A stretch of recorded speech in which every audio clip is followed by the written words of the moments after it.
down your restrictor plates. We're going to Dega.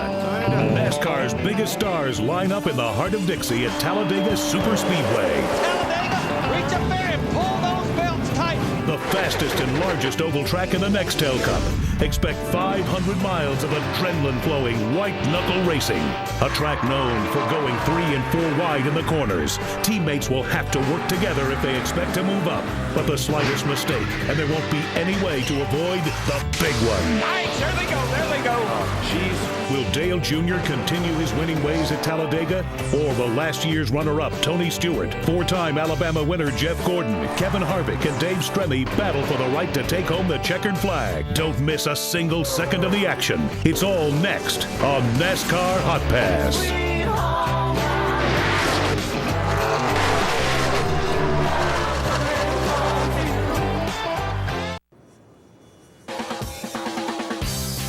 Welcome to Talladega, Alabama, the Talladega Super Speedway, the biggest tri-oval in NASCAR. 2.66 miles around this monster.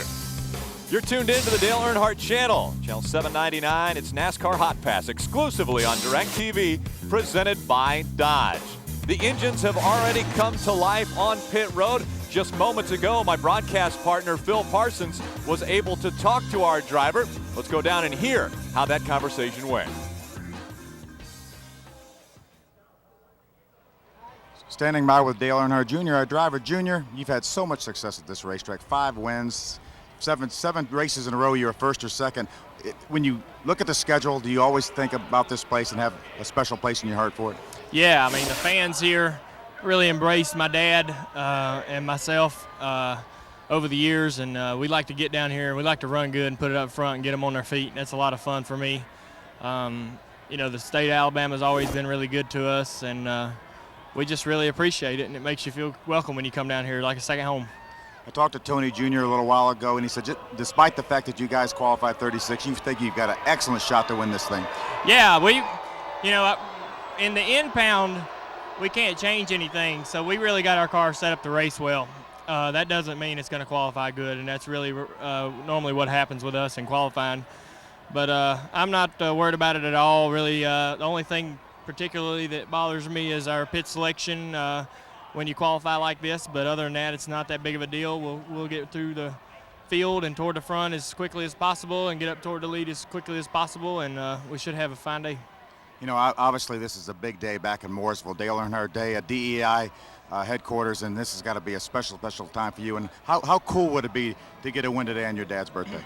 Well, it's like a holiday to me. I really enjoy it, and you know, get to think about my daddy, and you know, it just really makes you feel good. And I hope everybody at DEI is having a good time on Dale Earnhardt Day, and hopefully one of us at this camp can bring home a win, and they'll really have something to celebrate and cap the day off with down there in Mooresville. Well, we know you're going to give us a great ride. You always do, and we appreciate all you do for us, and take that thing to the front. We'll do it. I appreciate it. Say hey to my mom and everybody out there.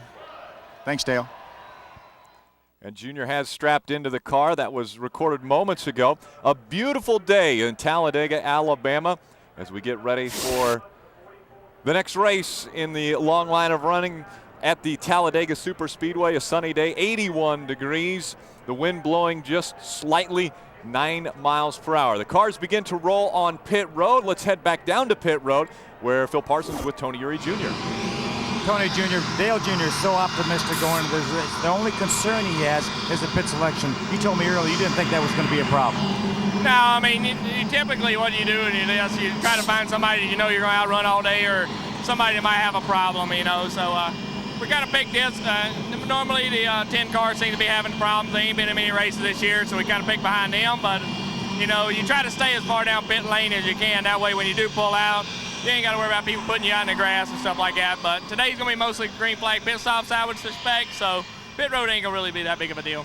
You told me earlier this morning that despite the fact that you guys qualified 36, you've got an excellent race car. Pulls up good in the draft, and he can run anywhere he wants on the racetrack. Yeah, the car looked really good in practice. I mean, we can kind of do what we need to do, and yeah, I'm pretty excited. I've won more races starting in the rear than I have in the front. So anytime we start outside the top 25, we usually have a good day. So we don't like that streak on Friday, but of course it goes our way a lot. So you know, pit stop, track position right now really doesn't mean anything. I'd just like to be there at front and at the end. Would you consider 2 tires later on in the race for track position? You'll probably do a lot of 2 tires today. It's just a matter of like how much fuel you have to put in. Got a little bit bigger fuel cell than we've had here in the past, so you got to take in that consideration. If I got to put in 15 gallons, how long is the stop going to be? It's going to be a little bit over 10 seconds, so you might as well put 4 on.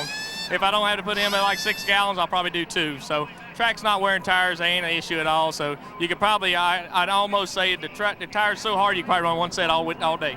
All right, Tony Jr., have a great day, bud. All right, thank you, man. Tony Jr. was talking about a little bit different fuel cell than they've run here in the past. They've got the 17-gallon fuel cell that they're running everywhere here for this race. They have been running a 14-gallon fuel cell. 39 in second is what we had last time.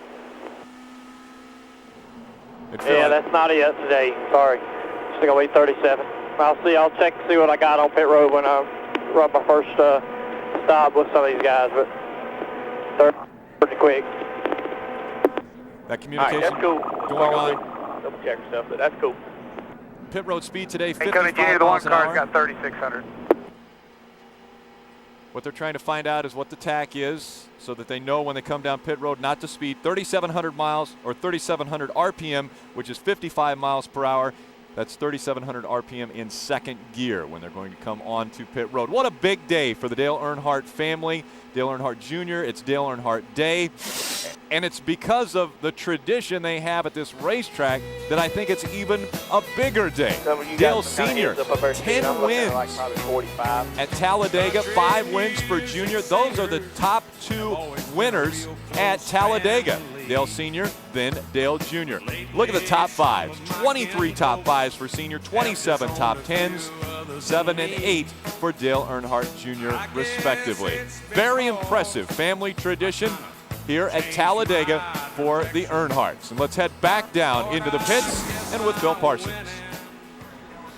Rick, I'm standing by with John Story, the Vice President and General Manager of DEI. And John, there was a report circulating in the media yesterday that talked about a possible merger between DEI and Robert Yates Racing. Is there any truth to that, and what can you tell us about it? Well, we have spoken to Robert and his organization about maybe working together in the future in whatever form that may take, but it's an exciting opportunity. Clearly, Robert's got to figure out what's in the best interest of his organization going forward, and but we're pretty clear about the fact that we want to expand to a 4th car and bring in as many resources as we can to get even better than we are. John, obviously it begs the question, Robert Yates, a longtime Ford supporter, DEI has always been with Chevrolet. What would happen to the manufacturer if that happened? Well, I'd be lying if I said we didn't even think about that, but the conversations are very preliminary. We are a very loyal Chevrolet team. He has been with Ford for forever. So we'll work through those things if we have a reason to. Somebody will have a very difficult decision to make. I'm sure it'll be ours to make one way or another, and hopefully we'll have that problem to address in the future. All right, John, thank you very much. Thanks. John Story, Vice President and General Manager of DEI. Yeah, and Phil, I tell you what, that's probably the biggest story. Obviously, when we arrived here at Talladega, everyone was talking about, okay, what's going to happen with Junior? Well, all of a sudden, a new wrinkle gets thrown in there. What's going to happen with DEI, a potential merger here? Well, the one thing you can think about is you get Doug Yates and Yates Engines, and Doug is one of the preeminent engine builders in all of the NASCAR and really all of motor racing in general. So that's one thing you obviously would look at. And as John mentioned, they were looking at expanding to a 4th team, which is the limit that NASCAR has imposed on multi-car teams to have 4. So they were looking to expand, and obviously Robert Yates is a pretty attractive situation. So again, I think the biggest glitch in the thing is whether you would run Fords or Chevrolets. As John said, they've been a long-time Chevrolet supporter, and Robert Yates has been with Ford for, gosh, over 20 years now. So that would be obviously one of the kinks that would have to be worked out. Sure, Phil, I want to switch gears a little bit. It's not an opportunity that I think anybody else could possibly have at DirecTV, but you have won on this racetrack. Talk to me a little bit about what it takes to win here at Talladega with the drafting that goes on.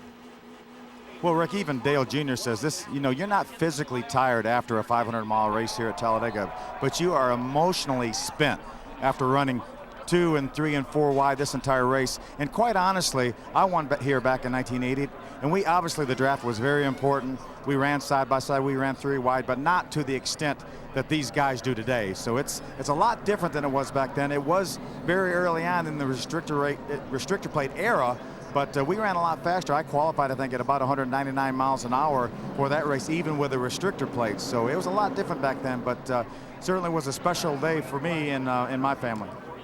Hey, Phil, you and I were both in the drivers' meeting before this race, and it was interesting. Jeff Gordon posed the question, actually made the statement to NASCAR and the officials there. He said, hey, you guys, when the adrenaline gets up with us, you tell us that there's no bump drafting and that we shouldn't do it. But at the same time, these guys forget about that when they get out on the racetrack and do it.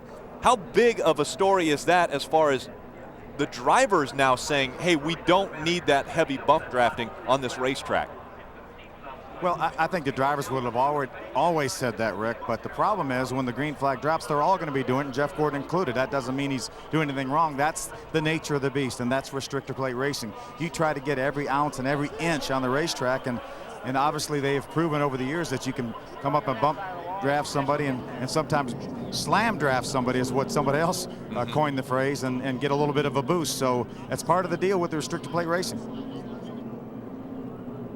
Dale Earnhardt Jr. obviously piloting this vehicle. The guys who go over the wall that will be taking care of this machine, the stars on pit road. You see a look at them. It was moments ago before the engines were fired up. The different team members, this obviously a team sport. In the front of your screen, that's Dr. Mergen. He's team engineer, and then predominant on the screen now, Tony Uri Jr., crew chief. In the background, you see Max Siegel. He is the president, global operations for DEI. And again, it is Dale Earnhardt Day, April 29th, and a big gathering at DEI headquarters, watching this race together on Dale Earnhardt Day. Again, the tradition of the Earnhardts at Talladega is unprecedented. 10 wins for Dale Earnhardt, 5 wins for Dale Earnhardt Jr. Phil mentioned earlier, an amazing stretch, 7 races. He never finished out of the top 2. There were 4 wins in a row. As they come out of turn number 4, all of the fans on their feet, and it is a predominantly red-clad fan base. Pace cars off, stay in line till you cross start-finish line. Here at Talladega, the fans definitely behind the Earnhardts. As the field bunches together, they fall in behind that 24 of Jeff Gordon, our pole sitter. All eyes on the number 8 team as they come through the tri-oval.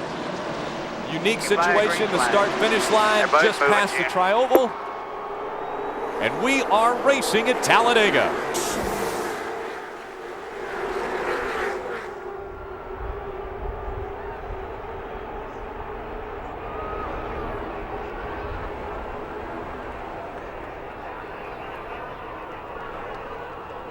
There will be a lot of radio communications today between spotter Steve Meal and Dale Earnhardt Jr. Tony Uri Jr. Go ahead, Phil. I talked to Dale Jr. right before he got in the car, and I asked him, I said, you going to hang Side back? outside, 3 wide. Going to hang back here towards the back, or are you going to try to move Go to the 3 front? wide, yeah.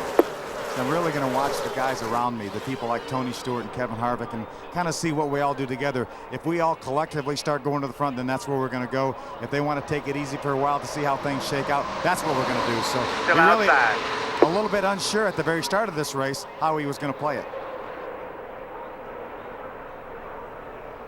Phil, I remember back Clear high now. to Daytona when Back outside, June. traffic was heavy. They were 3 wide, and Junior made 3 the wide. comment. He says, I'm getting out of this mess. Clear low.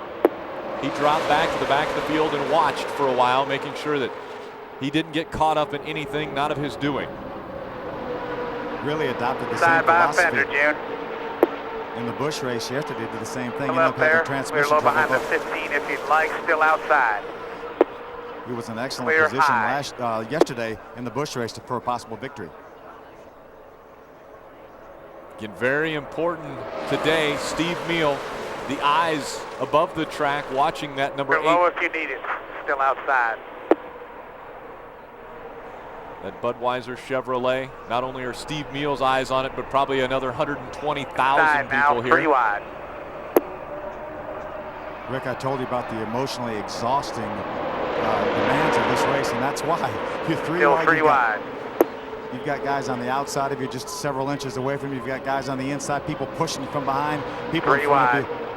It's amazing what's going through your mind for 3.5 hours. You see the telemetry on the bottom of the screen. About the slowest they've been since they've started and got up to speed is about 195 miles an hour. As they close in on 200 miles an hour, 7,600 on the RPM, 7,700 in the draft. Again, this is a restricted or restrictor plate race. They restrict the horsepower. Out in front of the field, you'll see the running order on the top. Sterling Marlin leading this field. We're running in the 25th position. Bobby Labonte in front of us, Kyle Busch behind us. 3 wide. Upper right-hand corner of your screen, that is the Fox broadcast. Side still and outside. Like to remind you, you can send emails to us at hotpass@directtv.com. 3 wide. Rick, you talk about a restrictor plate engine. These engines put out about 425, maybe 430 horsepower. Unrestricted, what we'll see next week at Richmond, Virginia, these engines put out about 840 or 850 horsepower. You can see them running well over 190 miles an hour at times. And that's with about half the horsepower that they'll have all next around. week. That's Robbie Gordon behind you. Water temps up 225. In 4. A lot of water coming out of the guys' cars up there. We're going to try to get back there. Plus the 3 fucking wide every damn lane. Hairy Outside situation now, on the racetrack. Yeah, Junior talking about a little bit excessive water temperature. He sees a lot of water spewing out of the cars in front of him. He doesn't want to take a chance at overheating this engine. Jody Hickman, the engine tuner, Nitro, right before the race told me it's about 5 degrees warmer today than it was yesterday during practice or the day before. And obviously the sun's out. So they actually took a little more tape off than they had run in practice, and that obviously they'll probably have to do a little bit more. Junior running the bottom line of the racetrack. Again, he mentioned the 3 wide. We talked about that at Daytona. He didn't want to be a part of any of that kind of racing this early. I mean, we've only completed 4 laps. This is the 5th of our 188 scheduled laps, and already it's 3 wide, and they're dicing and dancing all around this racetrack. Junior doesn't want any part of that this early in this one. Well, especially because of the fact that the engines are a little bit too high. As far as wheel on exit. In 4. Junior's talking about having to put a little bit too much steering wheel into it, a little bit too much input off the corner, a little bit tight off the corner, but he doesn't want to take any chances right now. And to really get up there and run that draft, you got to get your nose right up against the car in front of you, and that will just make the temperature gauge rise. So he doesn't want to take any chances right now until they have a chance to take some tape off. Again, this one 188 laps, 500 miles. An impound race, as Junior mentioned. Once qualifying was over, they were not allowed to do all of the changes that normally they do after they qualify.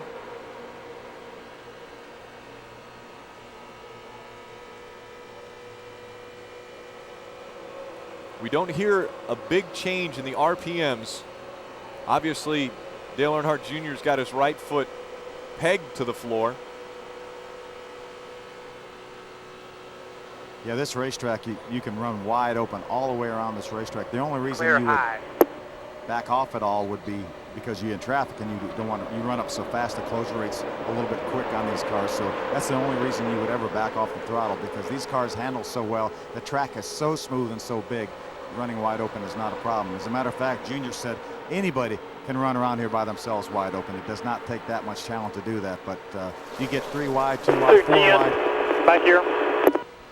You can hear him, the temperature dropped down to 210 as he backed off and got away from those cars, letting a little bit of air go in through that grill work.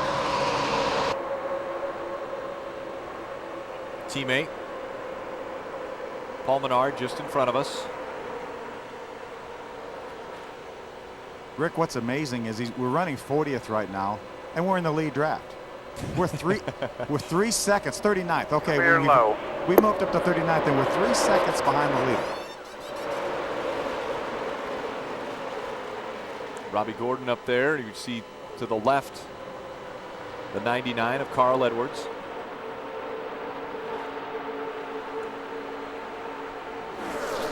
Inside.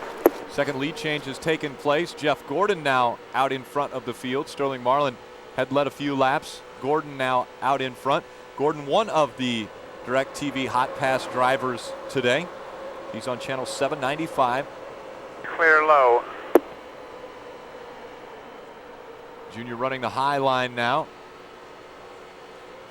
Inside. It's Talladega, Alabama. So what better way to head off to break than listen to a little Alabama. Again, we'll always be in the lower left corner of your screen.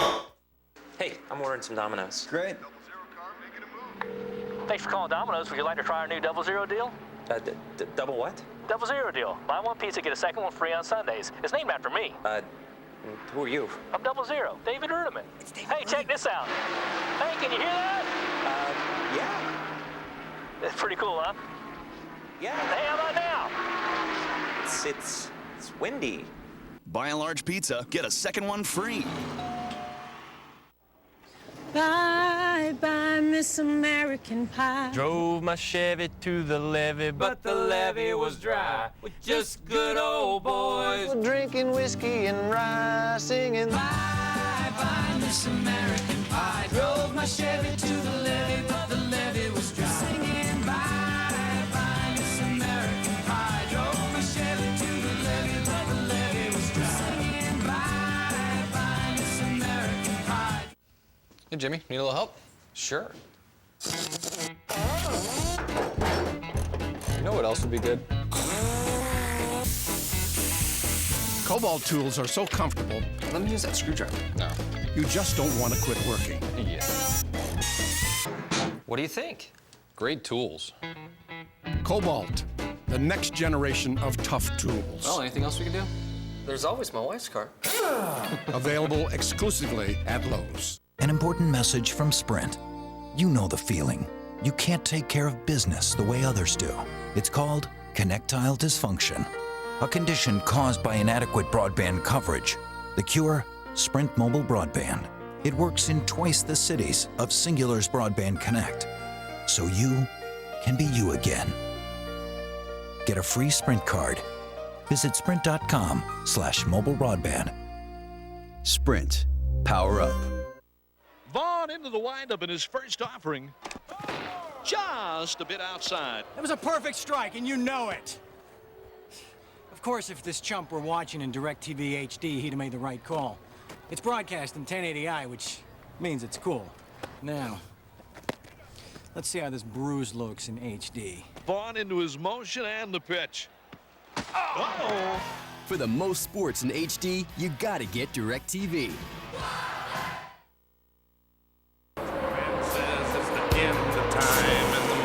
3 wide, Jim. Right back in the 3 wide situation. Pulling way up top there. Still clear through the middle. Riding along with Dale Earnhardt Jr., we have the opportunity to talk to some of the other crews that are following the drivers today. Outside, one of those being 3 wide. On channel 795, that is Jeff Gordon's crew. And Jeff Gordon is out in front of this field right now, so we want to talk to them, find out what's going on at the front of the field as opposed to where we are running in the back. Watching the fortunes of Dale Earnhardt Jr., keeping track of Junior today on NASCAR Hotpass, Rick Allen and Phil Parsons. And Rick, so far, not a huge charge from the Bud Chevy, but he has picked up a few spots. Well, I'll tell you what, Doug, what we're trying to do right now is we're laying back. We didn't like running in that 3 wide situation, and so Junior said, you know what, this is a little crazy right here. We're going to back off and maybe take it easy a little bit, cool the engine temperature down. And that was really the most discussion that's taken place so far has been the temperature. How about down on pit road, guys? We've got Hermie and Phil down there. Yeah, no question. I was going to talk to Phil, who's right here beside me on pit road. The 24 car, Phil's been up front all day long. He wants to be up front. As Rick said, Dale Jr. makes a decision instead of being in the middle to wait at the back and make a charge to the, towards the middle part of the inner part of the race. The biggest thing I saw when I was on the track Friday, how smooth this racetrack is there a chance that there's a false sense of security for these guys and maybe Dale Jr. not wanting to get in the middle and somebody making an erratic move and rather save his stuff for the end? Well, Hermie, I think the biggest reason that he's doing that is because he had a little excessive water temperature. We saw 225 degrees, even though Tony Jr. took a little bit of tape off right before the race, so I don't think they want to take any chances on overheating that engine. And sure enough, after about 2 or 3 laps, he said it had dropped down to about 210 degrees. So I think that's his biggest concern right now. And he told me right before the race, it really all depended on what Tony did, Tony Stewart, who was back there with him, Kevin Harvick. If they go to the front, we're going to go to the front. If they lay back, we're going to probably lay back for a while. But again, I think the water temperature has a lot to do with why he's back there.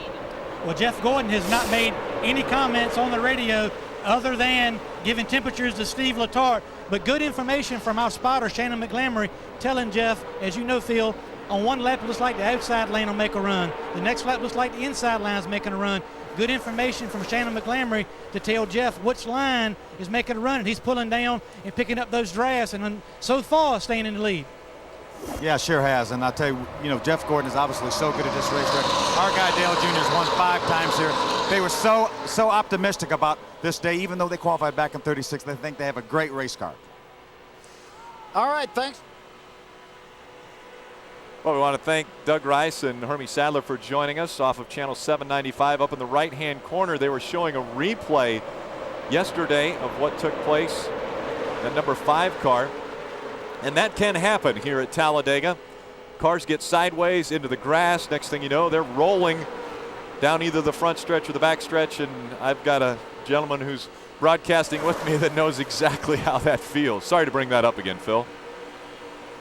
Yeah, thanks a lot, Rick.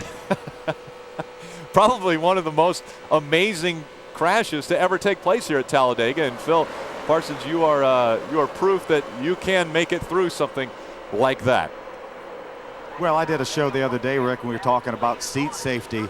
And if I would have had a seat back then like these guys do now, I'll guarantee you I would have walked away from that accident. I ended up breaking my left scapula and missed about 6 or 7 weeks of racing. But the seats have come so far, the safety innovations by NASCAR and all the seat manufacturers, that today, same kind of accident, just like we saw with Kyle Busch yesterday, he walks away. Folks, on the bottom of your screen, you see that we've tucked in behind that Dodge Altel, number 12 of Ryan Newman. I tell you what, it almost looks like you're out there on the freeway right now, driving down the road. But at the same time, you've got to look at the telemetry that's just below those cars. They're traveling at nearly 200 miles an hour. Not your typical Sunday drive on the freeway. Dale Jr. Go 3 wide. You and 1 car in your mirror. Throwing that car back up into the mix. You heard Steve Meal letting him know 3 wide still. And it's quick as we just saw. Junior had dropped to the back of the field, was running around 40th, and now back up into 18th as he's gotten back into the mix. You can do it that quickly. Hey, Rick, I'm standing by with old man Tony Gibson, the car chief on the DEI number 8 Chevrolet. And obviously Dale Jr., we heard talk about 225 degrees on the water temperature. Backed off, it backed right down to 210. What do you want to see, and what is too excessive on water temperature, Tony? We can run 230, 240 and be fine. His biggest thing is trying to stay out of trouble. It was like 225, but the biggest reason was to get out of traffic. 3 and 4 wide, there's no sense racing like that too early. So, we got a pressurized system. We can run 260 if we have to, but around 230, 240 is the limit. We talk about starting back in 36th. You guys have finished second from 38th before, so you start 2 spots ahead of that. Should be no problem, right? Yeah, it's going to come down to the last 10 miles. It always does. So try to put yourself in position to finish and go for it, and hopefully you miss the wreck. All right, buddy. Thanks, Tony. Tony Gibson, car chief, letting us know it's going to come down to that last 10 miles, about 5 laps, as the pack continues to follow either Sterling Marlin or Jimmy Johnson or Jeff Gordon around here. At any given time, one of those 3 can be leading this race, as the pack is that close around Talladega Superspeedway. We see the number 8s in the upper left-hand corner, right in the middle of 3 wide racing. From Talladega, Alabama, the Talladega Superspeedway. One of the advantages to riding back here, he made his way all the way back from 40th now up into the 18th, 19th position. is you get to run with a lot of people.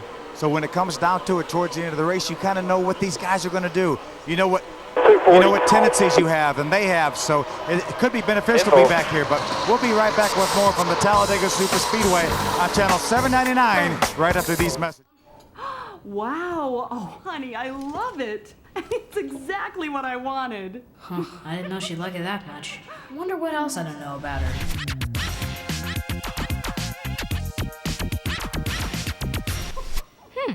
There's a lot you might not know about your mom, but know this, she's into electronics. And this week only, buy this Kodak digital camera and digital photo frame for just $229.99. Wow, Mom, at Best Buy. So, Brad, why should you be my new roommate? I like Spider-Man. Who doesn't? Oh, I love cats. Yeah, that's a dog, Brad. How about something for the apartment? Oh, I'll get us the Comcast triple play. I webbed you.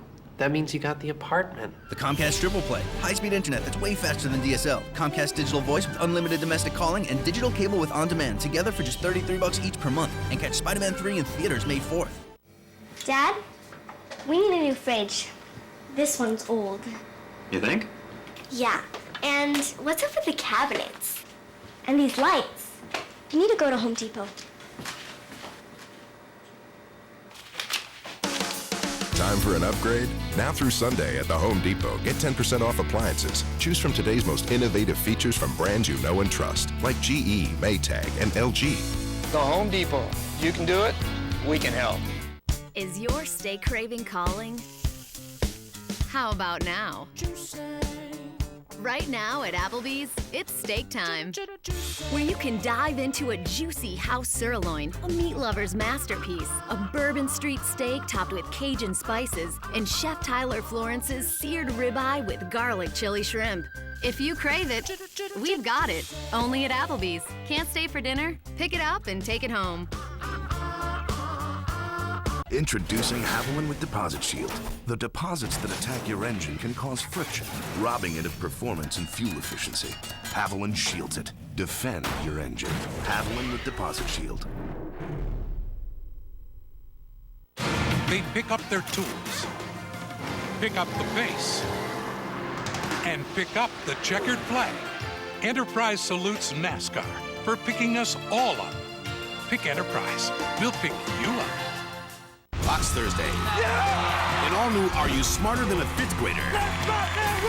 We'll have you screaming for more. 2 new contestants, 1 goal. I'd like $1 million. No sweat. Hold those arms up. We're going to get you an antiperspirant commercial for this thing. Are You Smarter Than a Fifth Grader? All new at 8, 7 Central, Fox Thursday.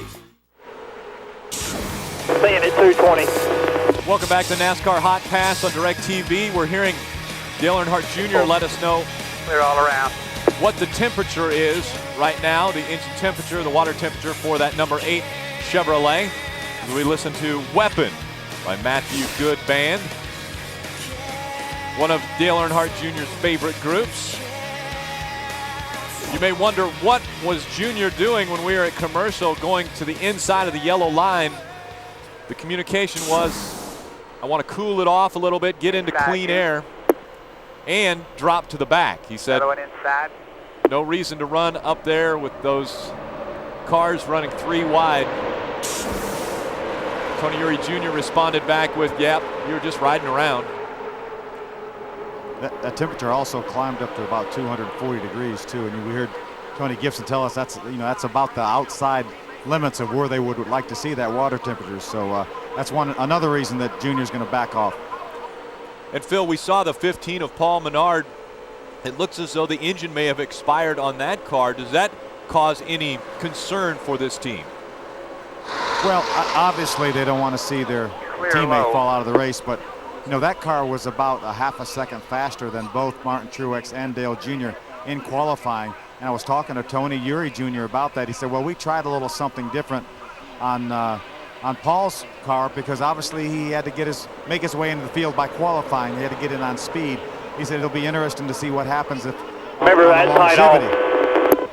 We knew that the engine was going to perform a little bit better, but we're not sure about the longevity. Don't forget about that. And it doesn't look like they've got the longevity figured out on that right now. So they'll go back to the shop and analyze the data and what went wrong with that 15-car engine and try to maybe incorporate some of those changes. It was obviously faster on the racetrack because he qualified better than Junior and Martin Truex, but they didn't have the longevity. Dale Earnhardt Jr. reminding Tony Eury Jr. is a little tight on exit of the corners. He's reminding him because we've completed 27 of the 188 laps scheduled. Phil, you had mentioned at the beginning of the show the fuel window normally going to be right around 40 to 42 laps, and so we're about 13 laps away from our first pit stops, and Junior wanted to make sure to let Tony Eury Jr. Blew up. Was that Junior that just said he blew up? Yes, that was Junior. Oh, 99 blew up. 99 blew up. First on the front straightaway in front of me, and then he just finally blew up going down the back straightaway. Kind of neat. We're all around you. Junior was riding with the 99 of Carl Edwards. He said he heard it burp and then heard it blow up. Well, bad news for the 99 of Carl Edwards, but I was sure worried that I heard Junior say something about blow up. As you can see, top right of your screen, the 99 pulling back behind the wall. Fortunately, the Budweiser car is still out on the racetrack. Yeah, those aren't words that you like to hear on the radio. Blew up. Obviously, we can hear. And my car will be running hot as hell. How are they not running hot? What's Martin running? Martin's running 240. Junior's talking about the water temperature right now, and if he would be up in that pack, he thinks it would be running very, very hot right now. Yeah, he saw 240 degrees when he had made his way up into the top 20, so that's why he backed off. And he was wondering what his teammate Martin Truex, what he was running for water temperature, and Steve Neal told him 240, and that's about the outside limit of what you want to see. As you can see on the telemetry, almost 200 miles an hour in this draft. Junior running on his own behind the pack, running in the 32nd position, but only 2.5 seconds behind the leader. So that's how tight. You have 31 cars in front of him. That's how close he is to Jimmy Johnson. So Jimmy Buffett has a little Alabama background. We'll be right back with more on Hot Pass. Room in a fancy rear seat is great, but truckers want to know if it's still got some truck left in it.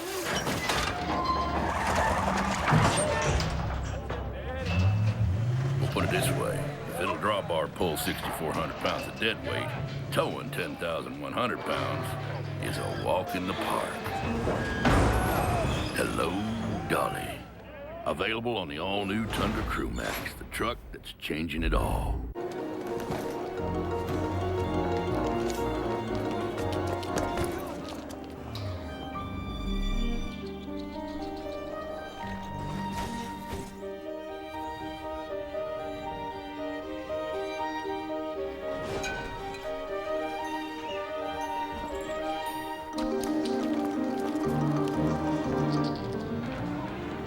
Turn your cap into something. MyCokeRewards.com. Men are all about the latest technology. Presenting Gillette Clear Gel Antiperspirant with advanced triple protection system. It locks out odor, keeps you dry, makes you smell great all day. Gillette Clear Gel Antiperspirant. Triple protection technology for men. So easy to turn, so easy to handle. It almost drives itself. But it's not just about mowing the lawn. It's also about owning a John Deere. Easy Track, the newest John Deere. Announcing an exciting breakthrough in automotive technology. Introducing ZNet, only at AutoZone. ZNet gives every AutoZoner the power to find you the right part faster, along with diagrams, photos, and complete instructions. So you'll get the job done right the first time, every time. Come in for a test drive today. ZNet, available only when you get in the zone. AutoZone. Philly cheesesteak or Brooklyn style? Which Domino's pizza is best? You could ask a wise man. We ask the Wisemans from Short Lawn, New Jersey. Philly cheesesteak, kids. Steak and cheese and steak. Tastes great with a hot cup of coffee. Come on, Brooklyn style. That's pizza. But you gotta fold it. Such a big slice you could eat for a week. Loaded with steak and cheese, Philly cheesesteak is back and ready to tangle with Brooklyn style. Big slice, big toppings, gotta fold it. Get a medium Philly cheesesteak or a large one-topping Brooklyn style pizza for $9.99. Fox Tuesday. Two young brothers are dying. Something is turning his healthy heart valve to gristle. And the parents face their worst nightmare. You have only one decision to make. You leave here with one dead son or two. House all new. Viewer discretion advised. Tuesday at 9/8 Central on Fox. Welcome back to NASCAR Hot Pass. The Temptations are an Alabama group. And I'll tell you whose papa was a Rolling Stone at Talladega. It was definitely Dale Earnhardt, rolling to 10 wins on this super speedway. Dale Earnhardt Jr. running in the 30th position. Hey, Rick, I kind of think the Temptations were a Detroit group, a Motown group. What's that?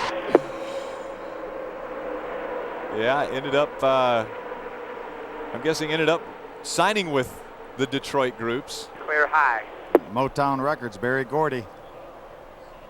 You see in the lower left corner of your screen how much distance Dale Earnhardt Jr. Outside. keeps around him. Has not wanted to run up with the pack. Maybe one in fear of the temperature rising, and also just doesn't really want to mix it up this early in this Clear race. high.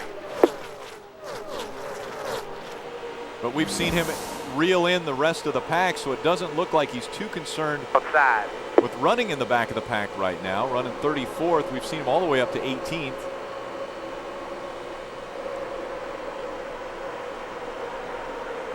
J.J. Yaley in that 18 now going by. We'll get a draft off of him. That will enable us to pull back Come up. outside, June. 2 cars behind you at the tail of the draft.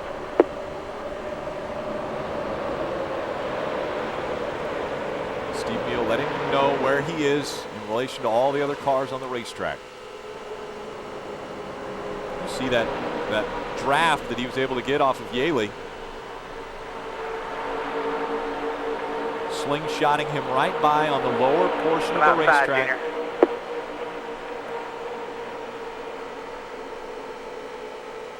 Rick, he's, as much as you can here, he's just riding right now.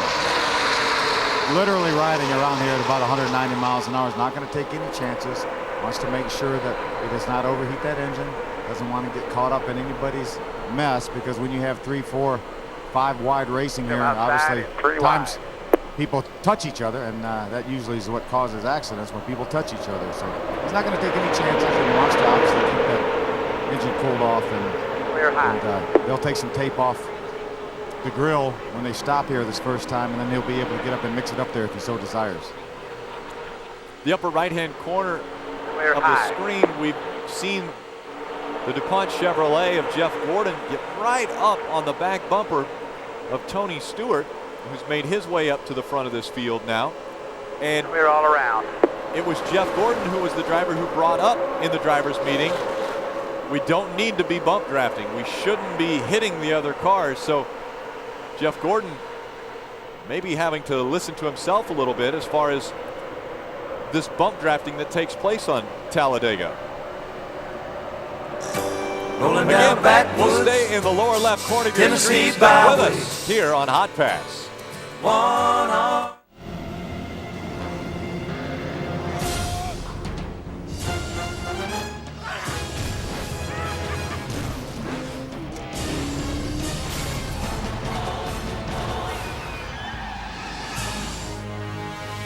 Okay, guys, I told you. Just because I got Bud on the car doesn't mean I got Bud in the car. Oh, terribly sorry, boy. See you later, crazy mutant desert guys. Convenience and innovation are everywhere on the new F-Series Super Duty. In some places they're obvious, like the all-new redesigned interior. In other places, they're not so obvious, like this tailgate step. only on the new Super Duty. Introducing the bold new F-Series Super Duty. It's built better to work harder for you.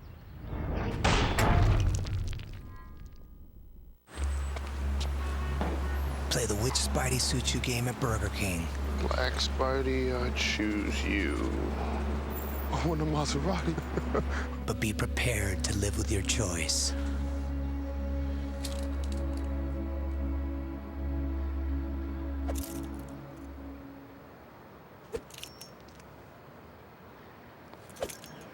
Swing into BK. You can win a Maserati or tons of other prizes. Every game piece can win. There are times you gotta ask yourself, do you think you've got the torque? Or do you know you've got the torque? Get Q Torque Power for trucks. Heat activated to help more of your engine's power reach the road. No leading synthetic motor oil delivers more torque than Q Torque Power. Full synthetic Q Torque Power for trucks. Unleash all your horses. I know. Seatbelts. We're gonna be late. We're not going anywhere until our seatbelts are fastened. NASCAR driver Jeff Burton is serious about racing, but he's even more serious about safety. He could have made it. He could have made it. The gas pedal's on the right. State Farm is proud to insure Jeff Burton's car. His personal car! Call an agent today. Like a good neighbor. State Farm is there. Every lap, every driver, all on your computer. Which driver will you follow? The all-new Track Pass Race View from NASCAR.com. Your driver, your view. Hey, race fans. You grab the bud, I'll grab the trophy.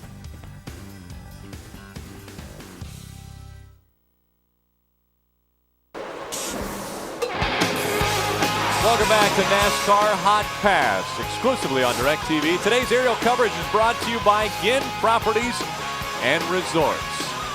Riding along with the Ginn Resorts light ship. High atop the 2.66 mile super speedway they call Talladega. Listening to Brother Kane, another Alabama group. Inside.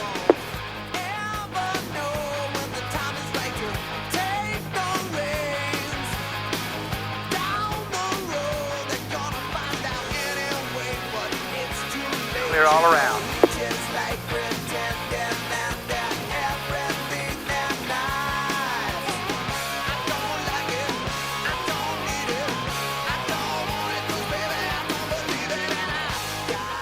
Inside. Coming up on green flag pit stops. Clear low. They just made the comment to Junior that he was about 10 laps away Be from a number of people pitting this time, June, on your toes.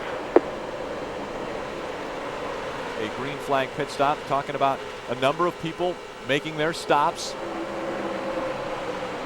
Again, a reminder, you have the option to listen to the driver audio without interruption. Low.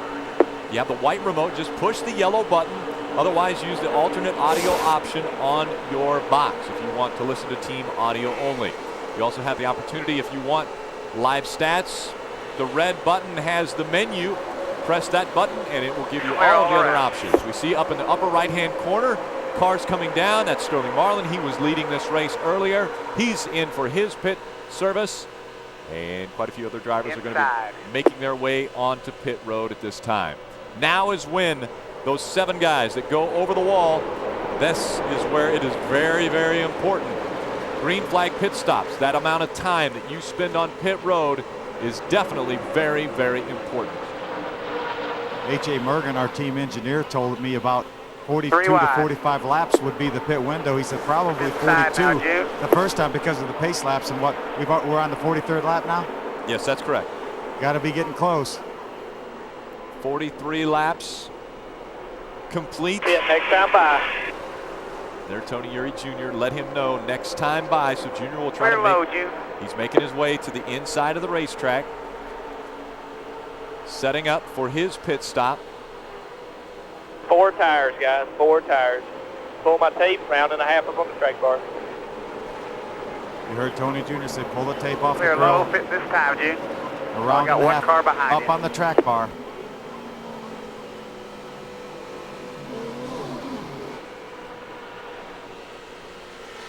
Junior making his way by Clear the low. 0-1. Both cars pitting on each side of us have already pitted, so we'll have a clean shot in and out of the pits. Here comes Tony. Or Good, you still Dale got cars Earnhart Jr. inside, 3,700 when you get there. Everyone's slowing down. He's got to get to that line right there and be at 3,700 RPM. There you go. You're clear low, June. Clear low. Pit speed is About 55 10 miles an hour. Right around this 29 right here. Right here, nice and easy. There you go, right there.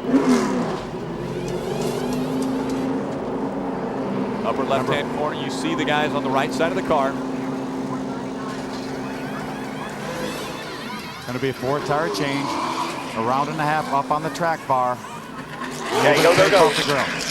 Got one coming, but you're clear. Coming outside. Outside, Jim. There you go. Clear behind them. Keep the left side tires on the yellow line. Pack's coming to the outside, Jim. Pack's coming to the outside. We just heard Steve Meal let him know. Wants to catch on to that pack that just went by.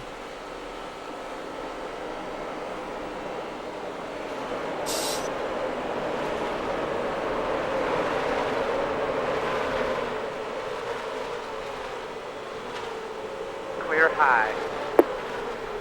Junior came in on that pit stop, and it takes almost a lap to get him completely up to speed, doesn't it, Phil?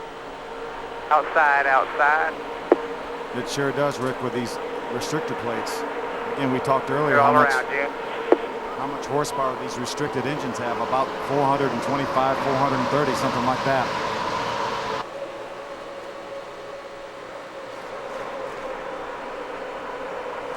And we have been listening to you, the fans. Mark from Camden, Arkansas, threw the question at us. What is the difference between the Cup and Busch plates? Phil? Rick, the Nextel Cup cars run a 7/8 plate, which means it's a piece of metal about 1/8 of an inch, 3/16 of an inch thick, and this is it right here. There are 4 equidistant holes from the center right at the bottom of the carburetor base plate. They're 4 7/8 of an inch holes, 7/8 in diameter, and that again restricts this engine down to about 425 or 430 horsepower. The Busch Series runs a little bit bigger restrictor plate, 1/32 of an inch, a 29/32 diameter hole, 4 of them actually on the restrictor plate, because the Busch engines have a little bit smaller carburetor, so they make a little less power, probably about 100 less horsepower unrestricted than does a Nextel Cup car. That's why they get by with a little bit larger plate size for the Busch Series. But 4 holes, 7/8 of an inch diameter restricts these engines down to about 430 horsepower. And we're going to be back with more on Hot Pass, channel 799, right after this. Introducing the all-new Dodge Avenger.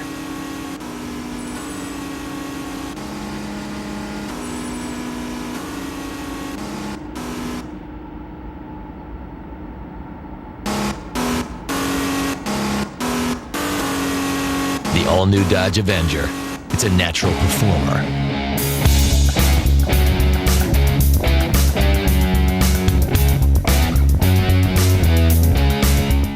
At Backlash, there will only be one. 4 men, 1 title. Edge, Randy Orton, Shawn Michaels, and the champ John Cena. A fatal 4-way for the WWE Championship. Then he's undefeated at WrestleMania, a 5-time world champion, and that is only the beginning. The Undertaker, Batista, a last man standing match for the World Heavyweight Championship. WWE Backlash, live Sunday, April 29th on DirecTV pay-per-view. Bring your baseball team home all season long with MLB Extra Innings on DirecTV. Whether you're a Chicago fan living in the East or a New York fan living out West, catch your favorite team no matter where you live with up to 60 out-of-market games a week. Non-stop baseball action you don't want to miss. And new on-screen scores and stats. Make every game a home game with MLB Extra Innings on DirecTV. Order by April 30th and save 20%. Floyd loves to talk. He says he has no respect for my game, but when I'm done, he will. The time for talk is over. Pretty boy Floyd? He's gonna need a new nickname when I'm finished. Don't miss it Saturday, May 5th, only on DirecTV pay-per-view. Scalpel, sponge, I'm picking De La Hoya. Doctor, I'm picking Mayweather. It's Mayweather! It's De La Hoya! Roger that, I'm picking Mayweather. It's De La Hoya! The world is talking. Crowd's getting their money's worth in Vegas. De La Hoya Mayweather. The world awaits. Who are you picking? Mayweather, absolutely. De La Hoya, definitely. Don't miss it. Live on DirecTV pay-per-view, channel 123. That was a really something else. Kelly, what's it like to take a hot lap in a stock car? The NASCAR Day 17 put together a great ride for me. And remember, y'all, NASCAR Day is May 18th, and the best way to celebrate is by getting your NASCAR Day pin for only $5. You really seem to be dialed in on NASCAR Day. Well, yeah. Every pin sold raises money for the NASCAR Foundation, which helps kids, animals, conservation efforts, and other worthy causes. I'm doing my part, and so can you. Go to NASCAR.com/foundation to purchase your pin. I'm Dale Earnhardt Jr., and you're riding shotgun with me all race long, right here on NASCAR Hotpass. Fans, thanks for continuing to give us your feedback. We want to thank all the NASCAR Hot Pass viewers who participated in our fan vote for the 5th driver next week in Richmond. The final results are still being tabulated, but last time we checked, Jeff Gordon was in the lead. So visit the website at www.directv.com/hotpass for the announcement this week to see who will join Denny Hamlin, Jeff Burton, Carl Edwards, and Dale Earnhardt Jr. on NASCAR Hot Pass next week in Richmond.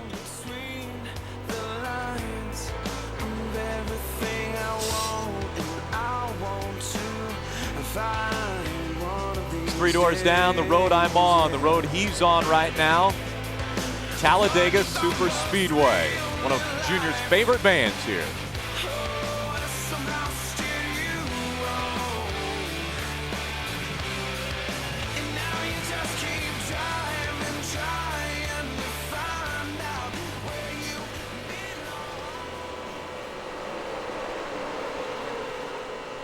One thing we're also going to be listening for is the feedback from Dale Earnhardt Jr. when he talks to Tony Eury Jr. about the condition that he was feeling earlier, about a little bit tight off. When he was coming off of the turns, he felt like it was a little bit tight. Believe that a few changes were made on the car when he came onto pit road. They wanted to pull some tape. Clear low. Off the front end of that car. Phil, were they able to do that? Let's ask Tony Jr., Rick. Tony, were you able to get a little bit of tape off the grill? Yeah, we took a piece off the bottom. I mean, I don't think it matters unless he's up in the middle of that pack there, but 240 is not too hot. The pressure systems we run on these cars, you'd have to get up to about 260 to really have a problem. So, that wasn't a real big concern for us. It's just a matter of, it's kind of, I don't know if you've ever been agitated, but that's what it's like being up in the middle of that three wide stuff. So, he's back there hanging out, enjoying himself. I mean, it's either you go up front or you hang out in the back so you don't get caught up in nothing. So we'll just see what happens here. I mean, car's running fine. It's just a matter of time before we get up there and let everybody get strung out. It showed that he went from about 40th all the way up into the top 20 fairly easily, so you've got the piece to do it. Well, just to kind of put it in perspective of probably how much he's coasting, you typically got like 6.8 to 7 miles per gallon. We just come in with 8, so he's doing a lot of off the throttle stuff. So, it's nothing to be real concerned with. I mean, it's just a matter of time. Let the race play out, and then we'll get the racing here at the end. I've had pickup trucks that didn't get 8 miles a gallon. That's what he's talking about. Gibson's Motorhome didn't get that coming down here. So it's all good. We'll just let time play its toll here. We got a couple more pit stops, and we'll make it up there. All right, Tony. Thanks, bud. This high-powered race car getting 8 miles to the gallon. And that definitely is a testament to how easy Dale Earnhardt Jr. has been taking it around this racetrack. Hasn't been really going after it and racing these cars in front of him, although he is moving up 3 wide and within 1 second of the lead.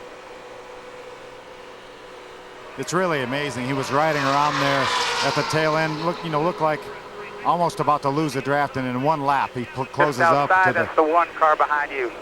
To right at the very back of that pack. And again, I think he could pass cars at will. He just doesn't want to take any chances. He needs to find out, and he knows how the car will drive once he gets in a big traffic jam like that. And I think he has a good idea because he drove up into the top 20. 3 Those wide. guys right now running 18th and 20th are driving just as hard as the guys running first and second. Yeah, Phil, actually the guys driving first and second probably are a little bit shocked there looking at the back bumper of the Home Depot Chevrolet of Tony Stewart. He got caught speeding on pit road, and so he was penalized and now about to go a lap down here at Talladega. Yeah, I don't think that's going to be the death knell for Tony Stewart, though, because he's going to be able to hang with this pack, and I would say more than likely he'll be the lucky dog if we ever get a caution flag. We have run this race before caution-free. I know I was here one weekend for a Busch race. We had one caution in the Busch race, no cautions in the Cup race. 800 miles of racing, one caution flag. And that is a testament to the quality of drivers in the Nextel Cup and Busch Series, as well as the NASCAR Craftsman Truck Series. 3 wide. 4 wide, we're hearing Steve Meal call.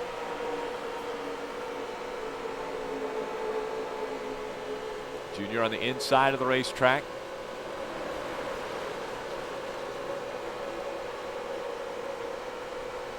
Ricky Rudd just in front of us in the 88, that's Snickers Ford.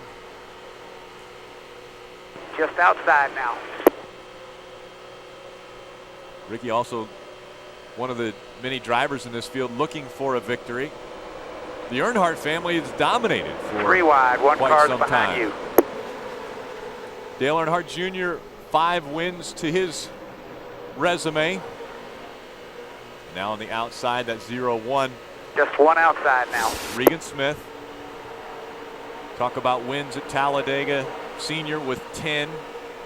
Junior with 5. Can he add to that number today? We'll continue to follow and find out on Hot Pass on DirecTV.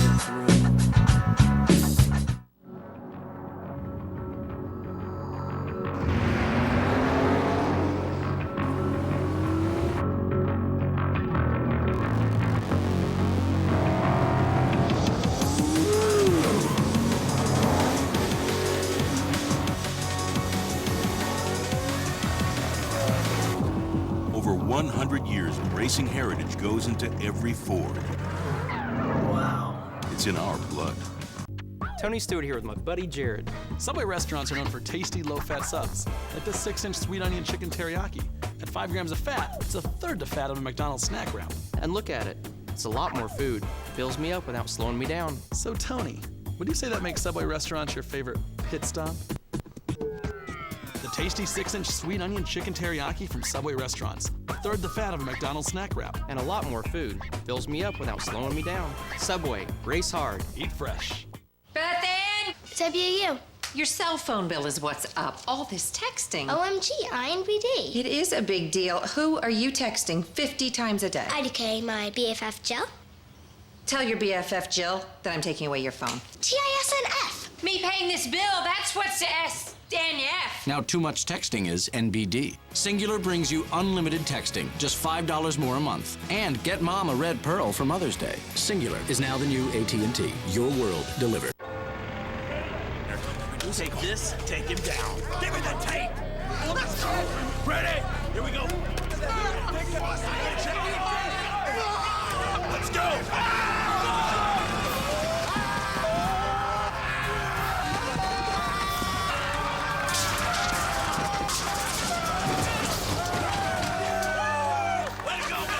With 13 feet of standout, no other tape comes close. The Fat Max Extreme from Stanley.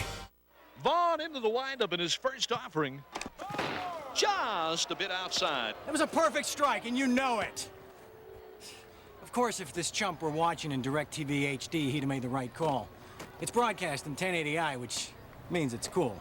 Now, let's see how this bruise looks in HD. Vaughn into his motion and the pitch. Uh-oh. For the most sports in HD, you gotta get DirecTV. 3 wide.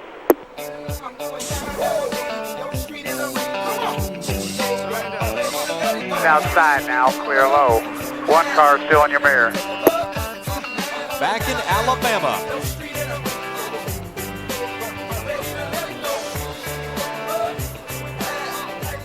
Little Nelly mixed in here with Leonard Skinner. 3 wide.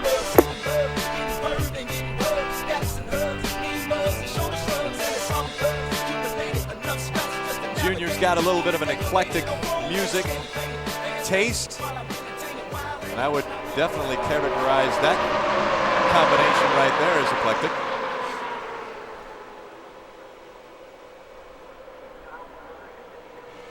Again, running in the pack, 3 wide, sometimes 4 wide. We haven't heard Junior respond yet what the temperature is running now that they have pulled a little bit of tape off. I think because of Still 3 wide, Jim. the fact of him running up here with these guys like that, it must be more to his liking. 4 wide at one point in time there. Junior backing out of the throttle. Little buffeting. Still 3 wide. Phil, is it similar to, like, a lot of times when I get on the interstate and I follow a semi, I feel my car buffeting around side by side. Is that what you feel in the draft? Rick, it's a lot Clear to smoother the bottom than if you'd that. like. That big truck punches such a big hole in the air. There's such dirty air behind a big truck. It's a lot smoother than that. You can just physically feel the car go faster Clear when low you if get you'd like. in somebody's slipstream or somebody pulls up behind you. It's very, very, very smooth. And you say smooth. What a smooth 3 surface wide. now here at Talladega. They repaved this racetrack a year ago. The first race was on it back in 2006 under the newly repaved conditions, and most of the drivers said, man, this is unbelievable how smooth this racetrack is now. I was talking to Brett Bodine, a NASCAR official, former driver, and also drives the pace car, and he said, you would not believe how smooth this racetrack is now. Brett did a lot of testing with the COT, and they've done some testing here at Talladega and at Daytona with the 4 COT wide. in preparation 3 of running wide. a COT race here in October. He said it's unbelievable. It's got to be the smoothest racetrack that he's ever been on. That telemetry on the top of the Still screen 3 wide, Junior. that we see. You see Junior right now being scored 14th, and it's that easy. Well, I shouldn't use the word easy. It's that quick that we can see Junior go from almost 35th all the way up to 14th. Now drop back to 18th. When they run 3 wide and this close, still under a second separating the top 20, 25 cars. Clear to the bottom. When they run this close together, 3 wide, it's amazing how good these drivers can really handle the traffic that is around them. See the teammate, Martin Truex Jr., just to our outside 3 on the wide. right.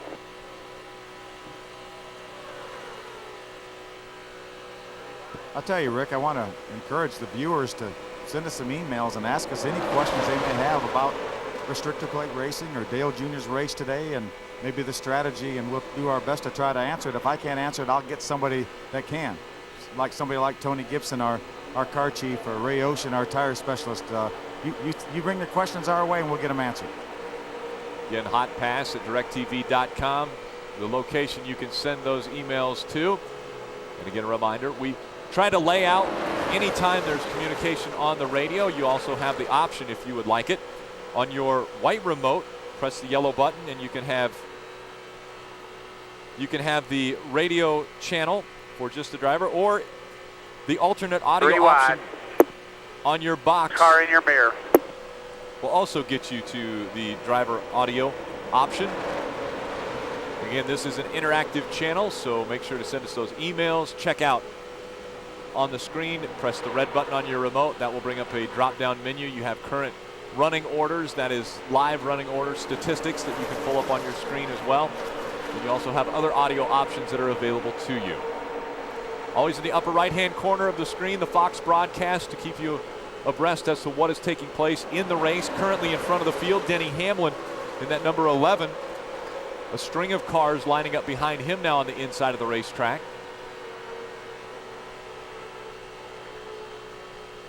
Three wide, G.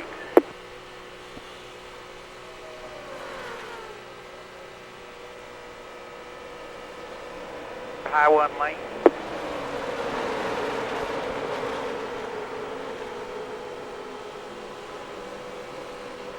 Three wide. We've heard that quite a few times out of Steve Meal's mouth. 3 wide. Here at Talladega, that is expected.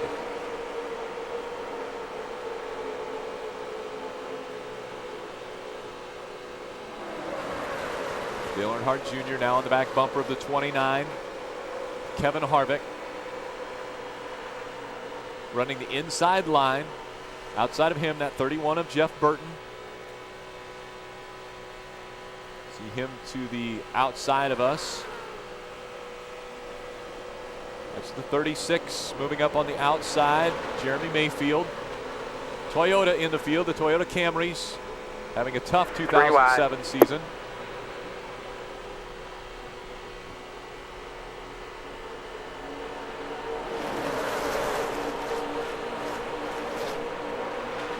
Dale Earnhardt Jr. has not talked very much, if at all, since the pit stop that took place on lap 44. We'll be right back with more NASCAR Hot Pass on DirecTV right after these messages. Spin. Yeah, okay, sure, Dale. Hey, it won't start. It's a hand scanner, Dale, remember? Can't be too careful. What's going on?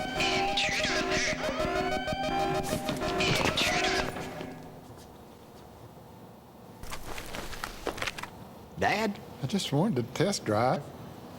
Unbelievable. Is that a no? Come on, Penelope, wait! We'll talk about it when I get back.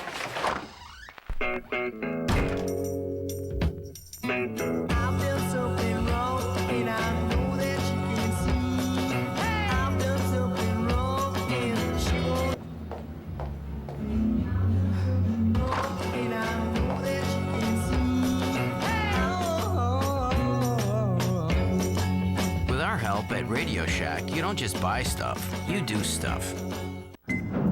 Hey, rookie, want to get out in the field? Get this to Alton and get your butt right back here.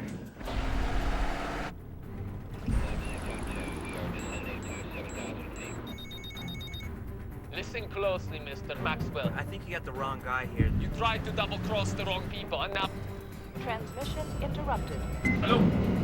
Hello? To see what happens next, go to CTURookie.com. Powered by Degree Men. More power than you need. One day you'll need it.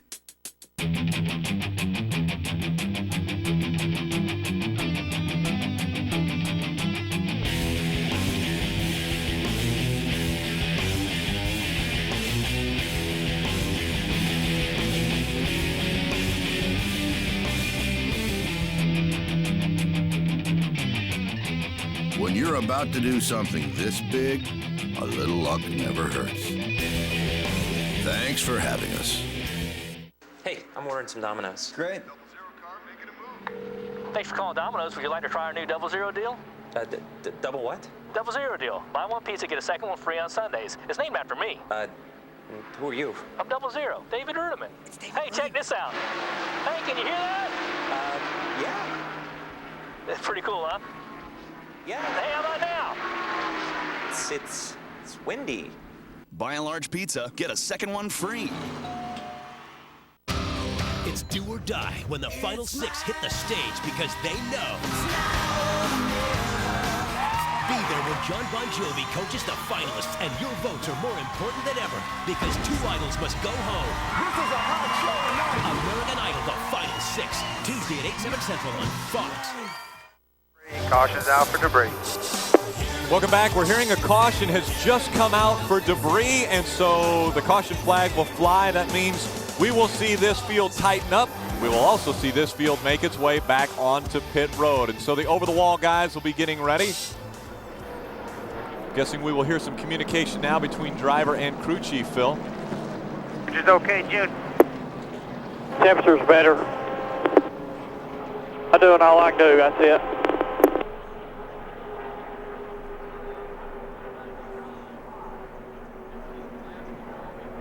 I think what Junior meant, Rick, is he's trying now. Obviously, he's not got any concerns with the temperature, and he's running as hard as he can. And obviously, there's a lot of good cars up there, so I think he's in good shape. He hasn't said anything about the chassis yet. I'm be interested to see if they want to make any chassis adjustments. See the team checking out tire wear on that number 8. Right. Monte Carlo.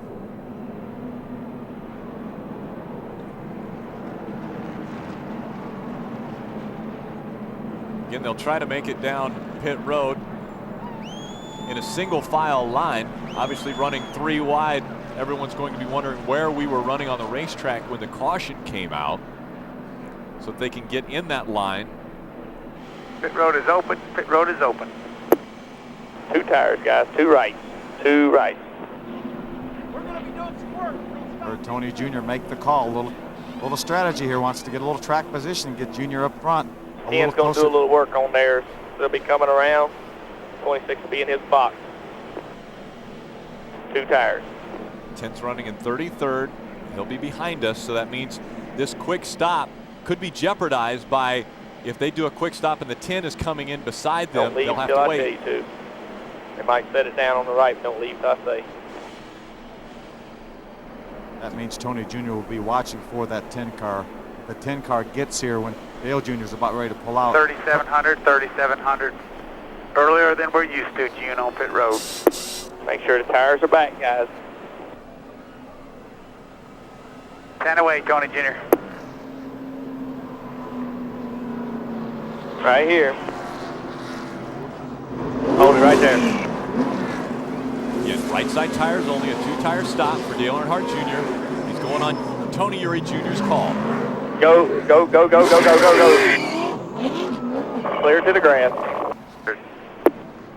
A lot of positions made up on pit road, Phil. Sure was. Great strategy by Tony Jr. And fortunately, the 10 car was already in his pit. He did not hold up us as we exited pit road. It looked like Dale Earnhardt Jr. may have come out in the 10th position for this restart.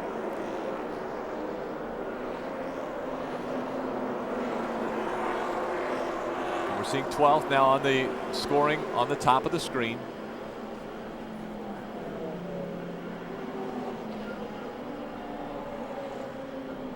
Pretty good moves for the Budweiser Chevrolet team. Falling in right behind that Lowe's number 48 Chevrolet. So Dale Earnhardt Jr. pit strategy moving toward the front of the field at Talladega. And we will use force to apprehend you. You're in violation of your face. I'm not with him. He doesn't mean it. Take him out. Someone's at the door.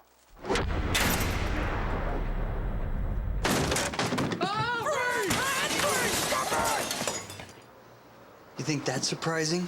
Get this, Diet Dew has a surprisingly great taste with none of the calories. You know what they do to puppets in prison? What do you like best about being up here? That's easy. I love the view. I love seeing all the places people had to go. I love being part of the company that helps those people get there. I love the fact that we're up here looking out over everyone down there. Kind of like angels, but instead of wings, we got a blimp. What do you like best? I like seeing all the games. And all that stuff you said, too. Innovative thinking up here so you can get there. Goodyear. Get there. Casey came. Where? Casey!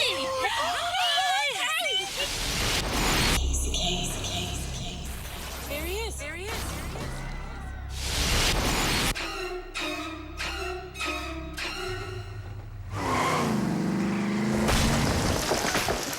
Even the best drivers could use accident forgiveness. Part of your choice auto insurance. Only from Allstate. Are you in good hands? Hey, is there anything we could do to help? Anything.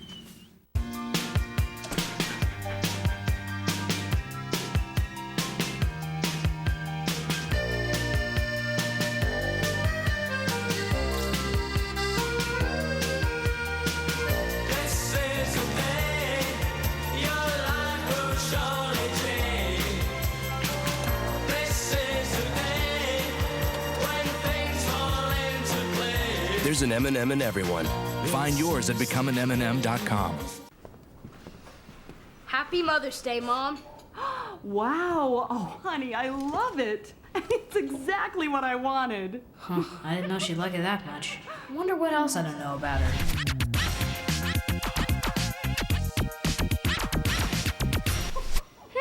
There's a lot you might not know about your mom, but know this, she's into electronics. And this week only, buy this Kodak digital camera and digital photo frame for just $229.99. Wow, Mom, at Best Buy. Welcome back to the Dale Earnhardt channel, channel 799, NASCAR Hotpass exclusively on DirecTV. Under our first caution of the day, debris, bringing that one out. Let's talk to our driver. Hey, Junior, it's Rick. I was just wondering, a little pit strategy early on in this race, it seems like. I don't know. You had to ask Thomas Jr. I'm confused as to what the strategy is right now. But the car, we got a pretty decent car. Just can't really go nowhere 3 wide all day, and you just kind of got to get in the line. And things going to move, and half the time you're right and half the time you're not, so you really don't end up going anywhere when it all said and done. But we'll get away up there some way, somehow. You mentioned before that you think you might have got that peripheral vision that your dad had that was so good on these big tracks. That probably is going to help you move toward the front. Well, you see things happening before a lot of other people do. At least I feel like I can, but that ain't helping me right now too much. I need a little bit more hot rod and a little bit more daylight. We'll be all right. Very good. Thanks for letting us ride shotgun. Thank you. Junior Coming again to the green. being scored in the 10th position now on the scoring monitor. 76 of the 188 laps complete. Again, a 2-tire stop for Dale Earnhardt Jr. Moved him up from running in about the mid-30s all the way up to the 10th spot.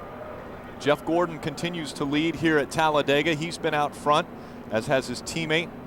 The 48 of Jimmy Johnson's led laps. The 14 of Sterling Marlin has been out front. Tony Stewart led for a while until he got a pit road speeding penalty.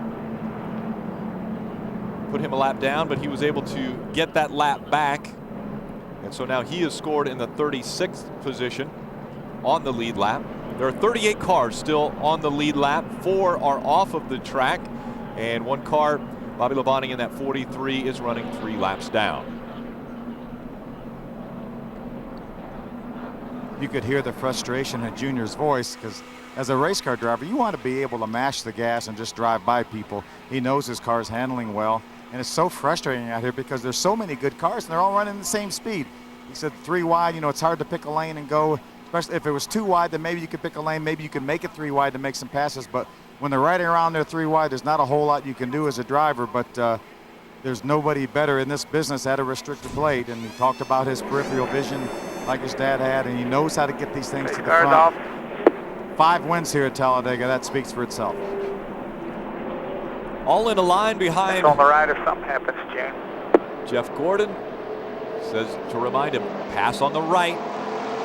If anything happens in front of you. Flag, green flag, everybody's moving. Green flag comes back out, going up through the gears. Get back up to running in the pack, almost 200 miles an hour, right behind the 48 of Jimmy Johnson. Going to be a different group of cars he's going to be drafting with right now. Most of these cars up in front of him have been up front this entire race. We got up as high as 14th, but this will be a new group here to run with. Pit strategy, we came in on lap 44. It was a green flag stop. 4 tires were changed. This time under caution on lap 74. Came in a 2-tire change. Got us all the way up into the 10th spot. Now Denny Hamlin looks to move to the outside.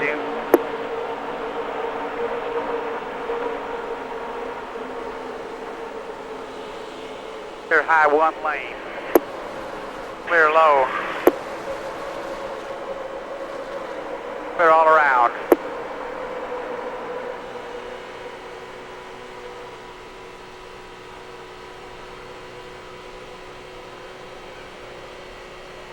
Right behind that 9 of Casey Kane.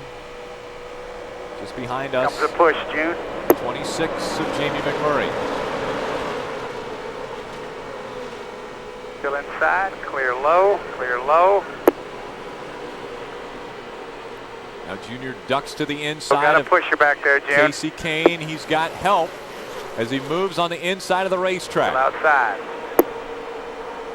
Good momentum going just in front of us. Kurt Busch in that number 2.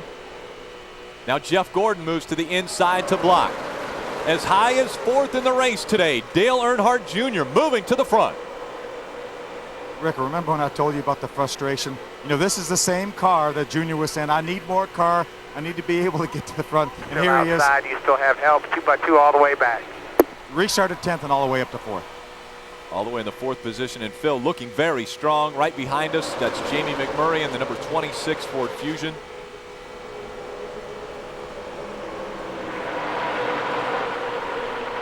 Kurt Busch just in front of us, and then it's Jeff Gordon who's moved from the inside of the track to the outside of the track. 2x2, Jim. Picking which line he thinks is going to run the quickest, trying to stay in front of whichever one is moving.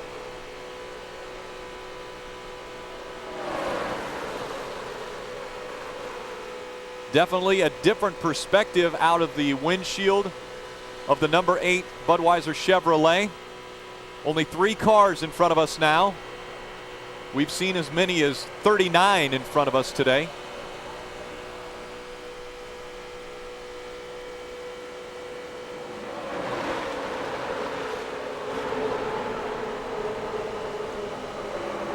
Dale Earnhardt Jr. giving the number 2 a bit of a shove. Still outside, Jim. That will push the 2 to the front of the Spinning field. on the middle of 3 and 4. No, yellow's out, yellow's out. Caution has come out at Talladega. Again, the spin for Clint Boyer in the 07. Junior was scored probably in the 3rd or 4th position when the caution came out.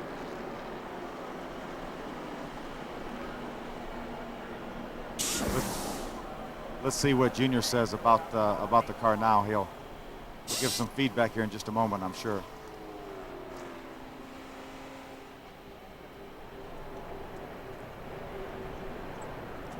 Upper right-hand corner of your screen, you see the damage to the 07, and that's Clint Boyer. Scoring has a 2:24.8. So 3rd is what scoring is going to show. You see Clint Boyer getting into the wall. There was a little contact made. 10-4. Just said staying out here. I was wondering if maybe we would stay out, Rick, because we've only run 7 laps since our last pit stop. We know we can go about 45 laps. I think it's a pretty good call to stay out, keep this track position. In the 3rd spot.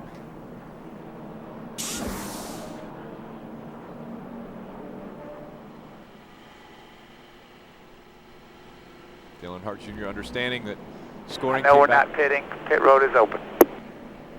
Kurt Busch will be leading the field. Then it's Jeff Gordon, then Dale Earnhardt Jr. The 19 of Elliott Sadler, the 14 of Sterling Marlin. A very strong run for him today.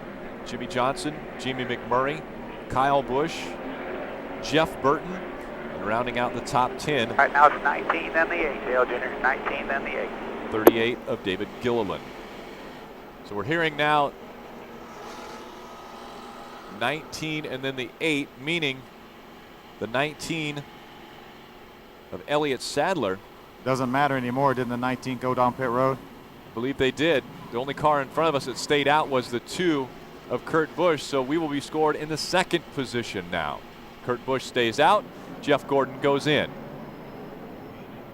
Upper right-hand corner, not really sure what took place there. Confusion in that number 24 pit.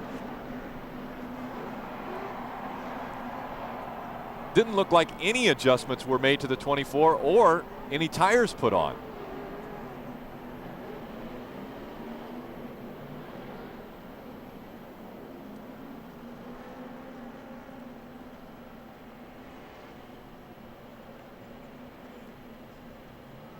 So our 2nd caution has come out. This time it was for Clint Boyer spinning down the back stretch. Dale Earnhardt Jr.'s moved up to the top 2.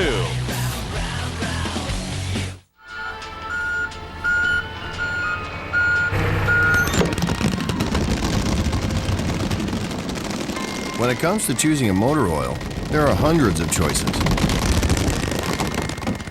When it comes to choosing a filter, there's only one. Go to Fram.com to get $5 off your favorite oil and Fram filter, and see for yourself why Fram is America's #1 oil filter. It's not just another oil change, it's a Fram oil change. Can I take my break now? One man will penetrate the heart. I want to have a car that attracts a woman for sexy time. Well, that would be a Corvette. The soul. What kind of music you listen to? You know, Cookie Check, bing, bang, bing, bang, bing, ding, ding, ding. And the mind of our nation.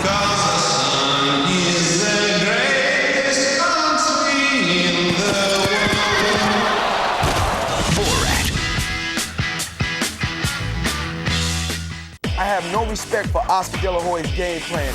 He can't handle what I'll be serving Mayfield. I'm faster, stronger, I'm a better fighter. Man, this is going to be a fight the fans are going to remember. Don't miss it. Live Saturday, Mayfield on DirecTV pay-per-view. At Backlash, there will only be one. 4 men, 1 title. Edge, Randy Orton, Shawn Michaels, and the champ John Cena. A fatal 4-way for the WWE Championship. Then, he's undefeated at WrestleMania, a 5-time world champion, and that is only the beginning. The Undertaker, Batista, a last man standing match for the World Heavyweight Championship. WWE Backlash, live Sunday, April 29th on DirecTV pay-per-view. Winterfresh Dodge. I'd like to encourage you to participate in NASCAR Day, which is coming up on May 18th. NASCAR Day is one celebration of the NASCAR spirit.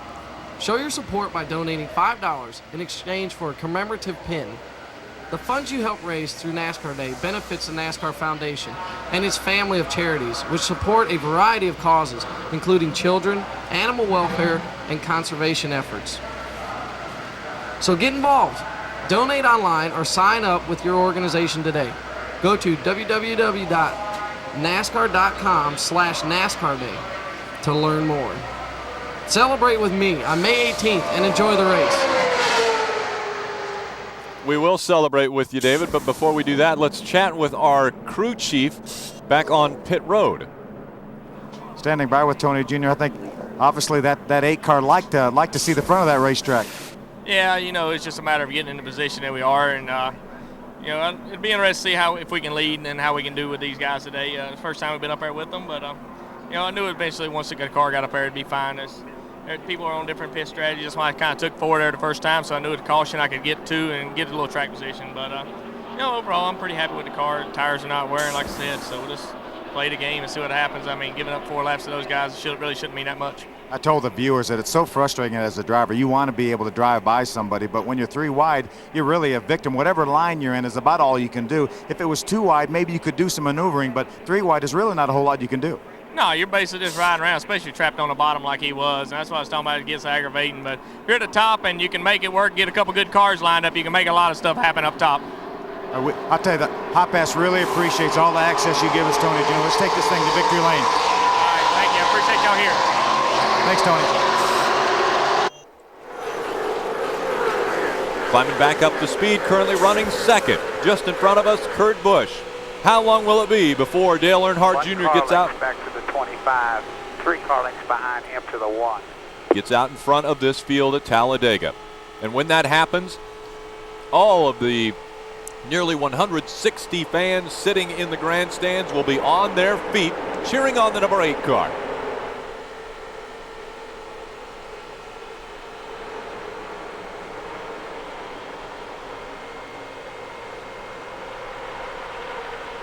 All closed up now, all single file, Gene. That won't last long. That's single file racing. I don't think it ever does at Talladega. RPM's getting back up to where they had been running earlier in this race. 7,400 RPMs. 194 miles an hour. They'll get upwards of 200 when they get together. You, 2 wide behind him. Heard him let him know the 25 of Casey Mears is with you. Now we're seeing the line on the bottom of the racetrack running. Coming. Still clear. Junior going up high of Kurt Busch. This will be a battle for the lead. Here they go. The fans are on their feet. You've got all the help. You're clear low. New leader, the 8. The roar of the crowd at Talladega. The 8 of Dale Earnhardt Jr. out in front. Solid 2x2, June.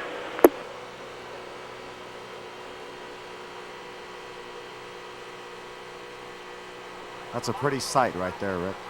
It definitely is. 2x2 behind the 8 team of Dale Earnhardt Jr. Back bumper 2 wide. Jumps in front of the 19 of Elliott Sadler. He'll get a little help from him. And now they start to go 3 wide. 2 and 3 wide behind Dale Earnhardt Jr. Inside. 37 cars chasing the number 8 Budweiser Chevrolet around Talladega.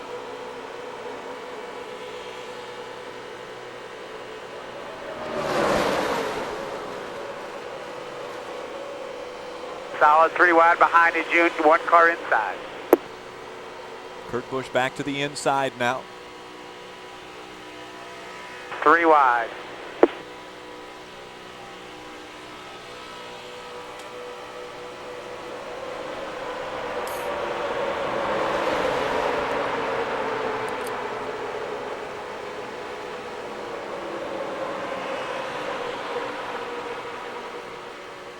Three wide. Very much a chess match, Rick. Junior didn't do anything wrong. He's riding along there, and people want to gang up you. Tony Jr. was telling me before the race, if 2 or 3 cars want to gang up on you, there's really absolutely nothing you can do about it. You don't have to make any mistakes. You can be shuffled out by doing exactly the right thing. That's what restrictor plate racing is about. Dale Earnhardt Jr. has a pretty good resume when it comes to restrictor plate races, especially at this racetrack. 5 wins here. 3 wide and solid 3 wide behind.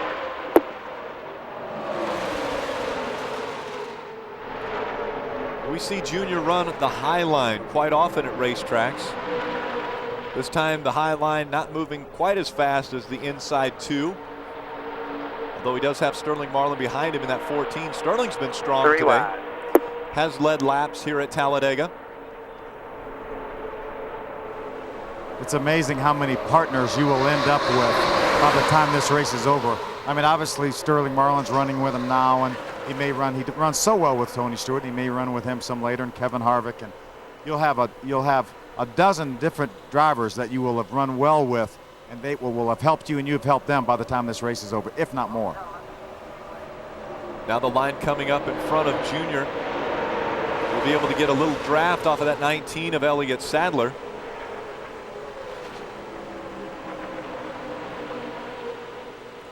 Currently being scored in the 6th position. Number 8 Budweiser Chevrolet has led laps here at Talladega. And now here comes that outside line. We talk about the chess match. Phil Parsons mentioned Phil, 3 it. wide, Junior.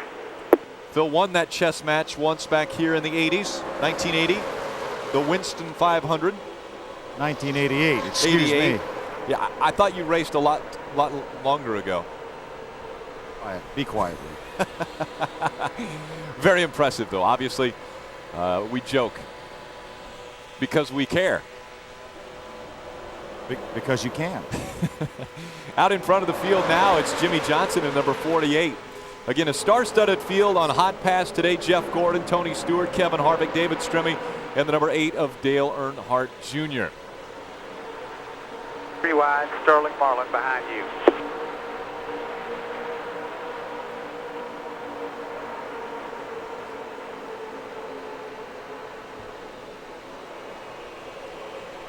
Junior 2 wide, just inside now. Still got the 14 Quiet behind. on the radio. Not a lot has been said. We'll stay in the lower left corner of the screen. Stay with us. Dale Earnhardt Jr. on 799. Which Domino's pizza is best? You could ask a wise man. We ask the Wisemans from Short Lawn, New Jersey. Philly cheesesteak, kids. Steak and cheese and steak. Tastes great with a hot cup of coffee. Come on, Brooklyn style. That's pizza. But you gotta fold it. Such a big slice you could eat for a week. Loaded with steak and cheese, Philly cheesesteak is back and ready to tangle with Brooklyn style. Big slice, big toppings, gotta fold it. Get a medium Philly cheesesteak or a large one-topping Brooklyn style pizza for $9.99. Introducing an automotive breakthrough, ZNet, only at AutoZone. Now AutoZoners have the power to find you the right part faster with diagrams, photos, and instructions, so you'll get the job done right the first time, every time. ZNet, only at AutoZone. For NASCAR drivers, blocking is a way to stay ahead of the pack. For me, blocking is how I stay a step ahead of frequent heartburn. Prilosec OTC blocks heartburn before it even begins with 1 pill a day. So I can enjoy my day and my evening without worrying about frequent heartburn kicking up. Zero heartburn for 24 hours with 1 pill a day. That's my Prilosec OTC.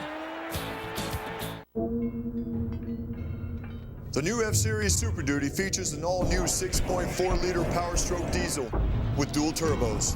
One to get things moving off the line, and another to keep things moving at higher speeds. Together, they let you tow more than any other pickup, up to 24,500 pounds. Introducing the bold new F-Series Super Duty. It's built better to work harder for you. So I think the meeting went really well. Great job, Abby. I wish some of our managers worked as hard as you do. Oh, well, I guess you'll just have to promote me to manager then, huh? Oh, there's a new sheriff in town.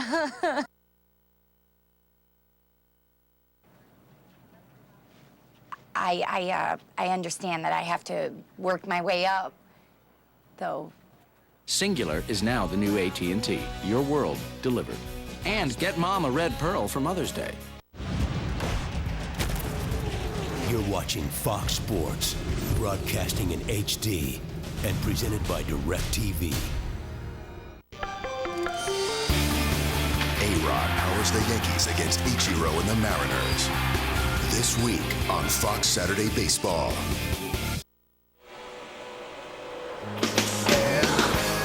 Welcome back to NASCAR Hot Pass, exclusively on DirecTV. We are riding along with the Ginn Properties and Resorts Light Shift. Today's aerial coverage is brought to you by Ginn Properties and Resorts.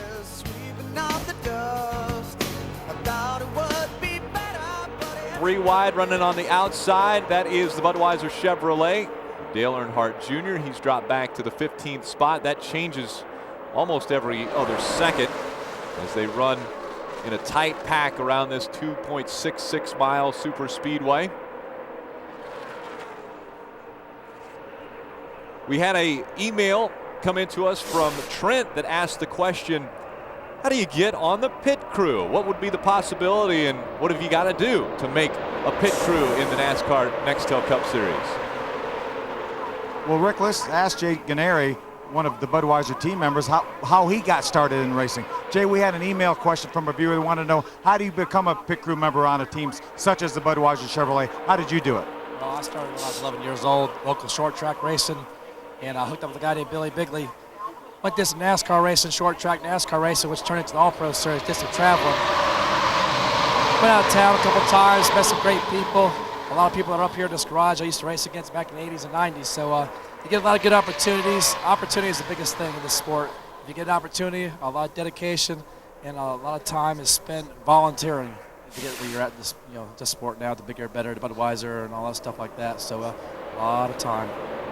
Jay Ganeri obviously has spent a lot of sleepless nights on the road with race teams, and we appreciate him telling us how he did it. But there's a lot of ways to do it. But as Jay said, go to your local short track and try to volunteer on somebody's race car. Try to learn about racing, and then you can maybe work your way up to possibly the Budweiser team. And we hope Jay gets a little bit better. We heard his voice going out a little bit. He's been fighting a cold here the past week. So obviously hoping he feels a little bit better as this race progresses. I'm sure he'll feel quite a bit better if he ends up in victory lane at the end of this race with the rest of the Budweiser Chevrolet team. A couple other guys that were fighting colds on the number 8 team. A lot of these guys are very close-knit friends. They work side by side with each other during the week. The guys that go over the wall actually get together and do a lot of bicycling. On Wednesday, they're going to get together at Lowe's, and they have a time trial, Lowe's Motor Speedway, where they'll get out on their bikes and run 20 miles, see who can run the fastest in 20 miles. So everybody races on the Budweiser team. Just about every crew guy and every crew chief in this garage area, if they haven't raced at some point, they all think they're race car drivers anyway, because I know everybody that ever worked for me always thought they were a race car driver. And gave you advice, I'm sure. Absolutely. And I probably needed it, I'm sure. Well, Dale Earnhardt Jr.'s dropped back to the 24th and 25th position right now in the middle of a 3-wide pack.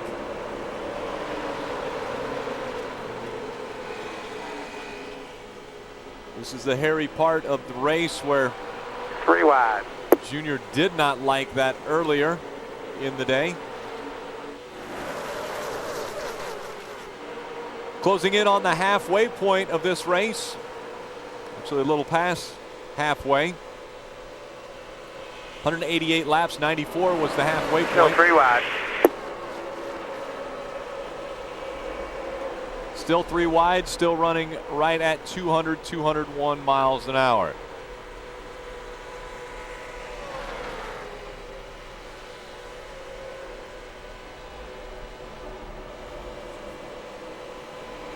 Hey, Rick. Yes, Phil. Walt Smith, the DEI pick 3 wide. coordinator, really the guy that's kind of spearheading that bicycle thing, and said it's 10 miles, not to. He said, get your facts straight if you're going to record them on TV. So 10 miles. I thought it was. I thought he said, oh yes, that's right. It's 7 laps. Yeah, the DEI guys are watching our Hot Pass broadcast, so they're going to keep us honest. Obviously, they're definitely doing it. It's 7 laps around Lowe's Motor Speedway, around 10 miles. So sorry about that, Walt. Still 3 wide, June.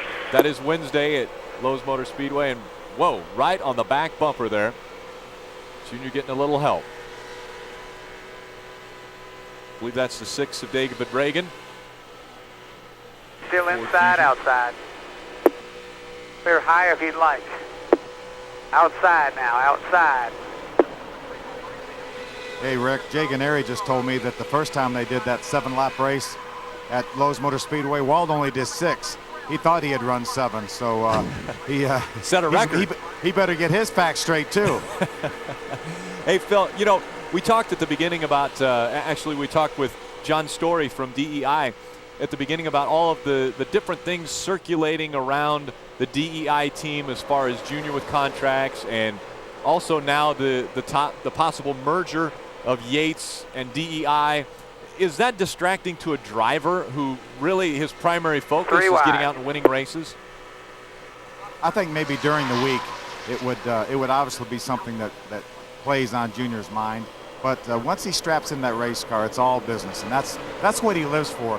Is for the Sundays when he can strap himself in that Budweiser Chevrolet and do what he's doing today. That's what it's all about, and that's what you work every day of your life for, is to get the opportunity to race on Sundays. Once they throw the green flag, it's all forgotten. All he's concentrating on now is trying to get that Budweiser Chevrolet in a position to win this race. Not necessarily this lap, but in a position at the end of the race. And right now, that Budweiser Chevrolet is right in the thick of things. Really right in the middle of this pack. Still 37 cars on the lead lap.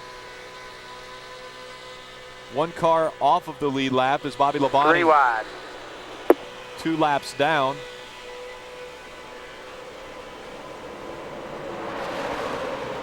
You remember when Tony Stewart was a lap down because of a pit road penalty? He was a lap down. Still 3 wide, Jan. I think he's in the top 10 now, or very close to it, isn't he? Sure enough, running in the 9th position, Tony Stewart. So able to bounce back from that speeding penalty on pit road.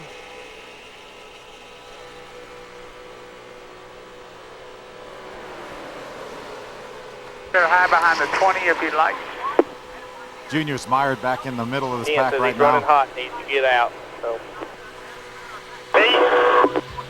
We're hearing is running a little bit warm, so he's going to back off, not run right up next to the rest of the cars. We'll be back with more on Hot Pass.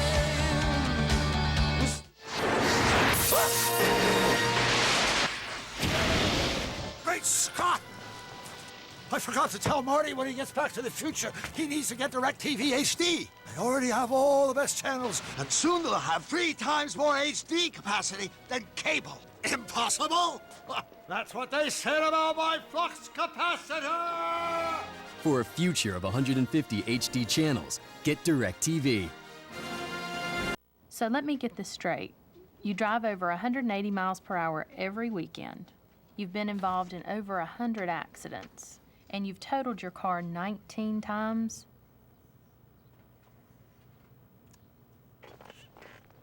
State Farm is proud to insure safety advocate and NASCAR driver Jeff Burton. His personal car. And safe drivers everywhere.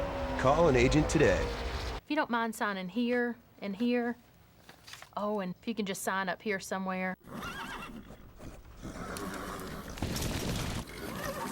They're using all of their horses. Are you using all of yours? To compete at the highest levels, these top drivers trust Q technology. Q's heat-activated formula fights power-robbing friction better than conventional oils. To help maximize power, maximize success, and of course, maximize your horses. Q, unleash all your horses. Hey, Jimmy, need a little help? Sure. You know what else would be good? Cobalt tools are so comfortable. Let me use that screwdriver. No. You just don't want to quit working. Yeah. What do you think? Great tools. Cobalt, the next generation of tough tools. Well, anything else we can do? There's always my wife's car.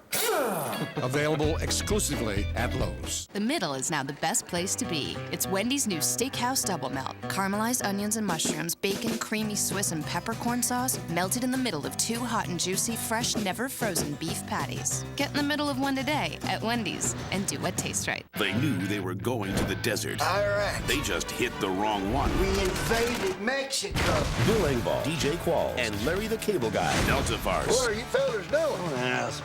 Don't tell. Directed by C.B. Hardin. Rated PG-13. In theaters May 11th. Fox Thursday. Yeah! An all-new Are You Smarter Than a Fifth Grader? Let's rock and roll! We'll have you screaming for more. 2 new contestants. 1 goal. I'd like $1 million. No sweat. Hold those arms up. We're going to get you an antiperspirant commercial for this thing. Are You Smarter Than a Fifth Grader? All new at 8, 7 Central, Fox Thursday. Welcome back.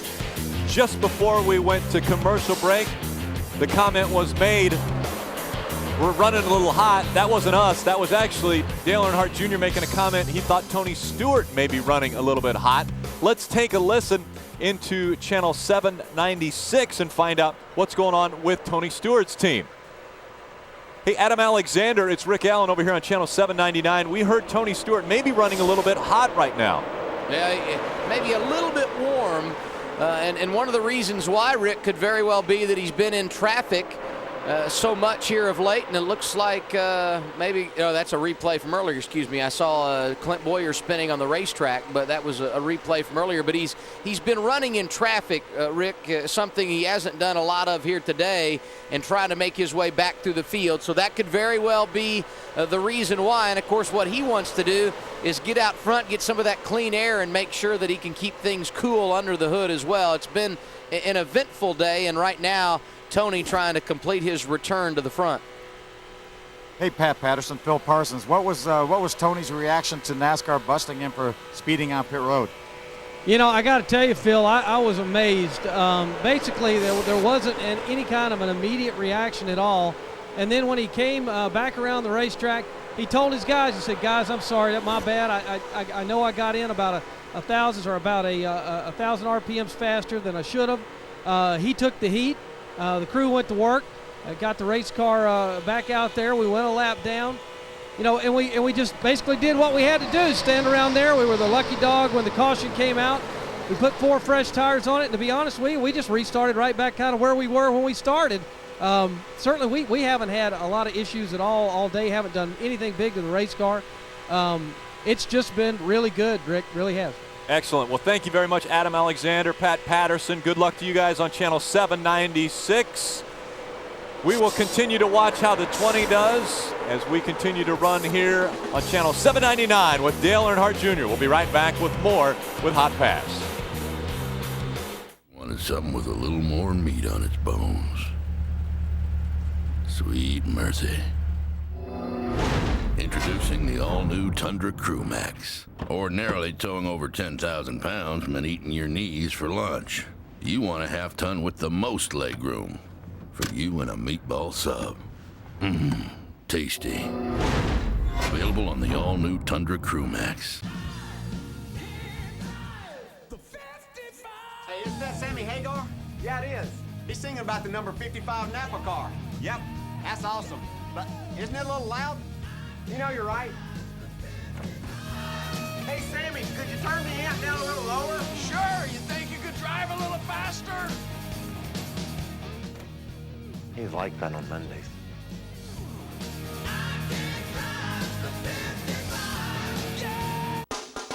Hey, I'm Tyler Florence. Forget any cheeseburger you've ever had. Applebee's and I have come up with a fantastic new bruschetta burger. It's 100% Angus beef, mozzarella, fresh bruschetta topping, and a little bit of pesto. Now that's eating good in the neighborhood. Hey, Jimmy, need a little help? Sure. You know what else would be good? Cobalt tools are so comfortable. Let me use that screwdriver. No. You just don't want to quit working. Yeah. What do you think? Great tools. Cobalt, the next generation of tough tools. Well, anything else we can do? There's always my wife's car. Available exclusively at Lowe's. More of Alabama's Jimmy Buffett from Talladega Superspeedway, and the king on hand at Talladega Superspeedway, and we would have to say the king of beers also on the racetrack in that Budweiser Chevrolet. Moving to the inside of the racetrack now. Junior ducking to the inside, making it 3 wide once again as he runs on the inside of the racetrack.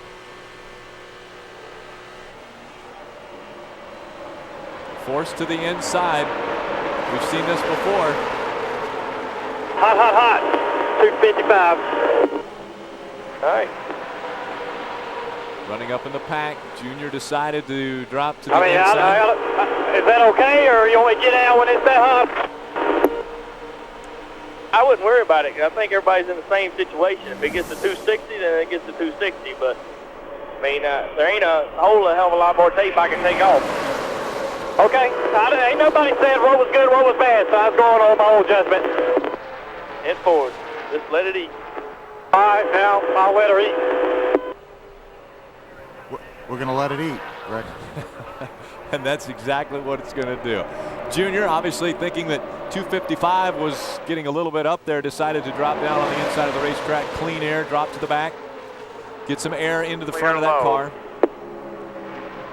We've seen him do this before and move all the way up to the front, so no worries for that number 18.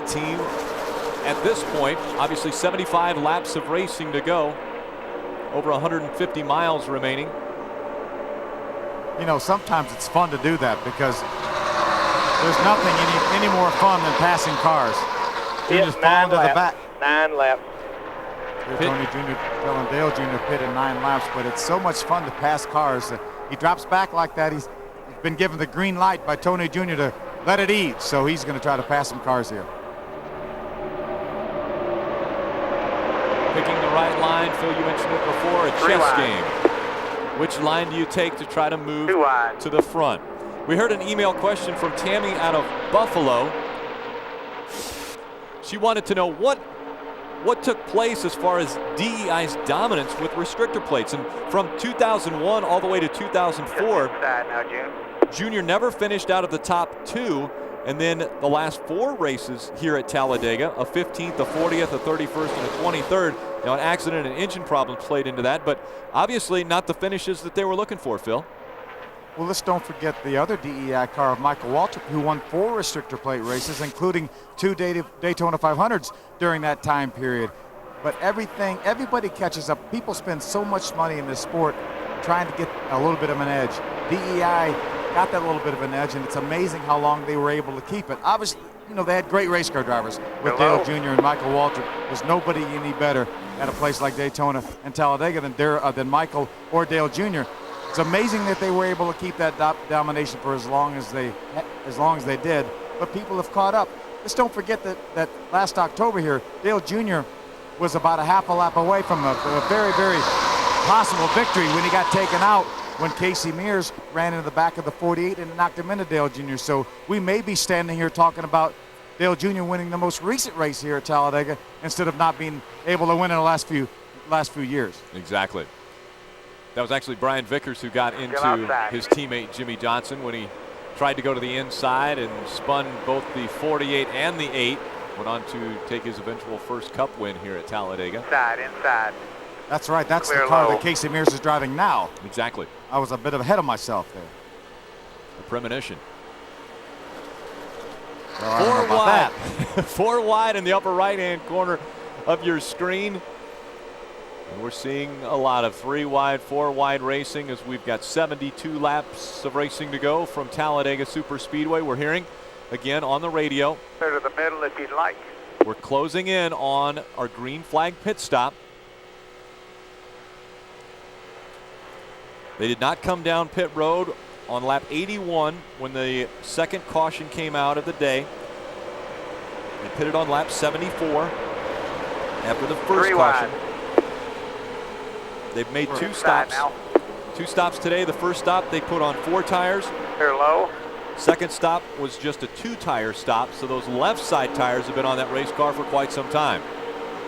Yeah, I don't think that's the issue, Rick. It's the fuel. They're going to need to stop for fuel. And remember, a number of the cars pitted on that most recent caution flag when Tony Jr. elected to keep Dale Jr. on the racetrack. So we're in the same boat as a lot of people that did not stop on that caution flag, but there's going to be some anxious moments when we stop and those other cars have maybe 4, 6, 7, or 8 laps more fuel than we do. So we certainly don't want to see a caution in the interim from the time 3 we wide. pit till after the rest of the field pits. Clear low. A lot of communication now between Steve Meal and driver Dale Earnhardt Jr. Mostly one-sided. Steve Meal letting Jr. know where the openings are. Still clear low. Watch for people starting to pit, Jim.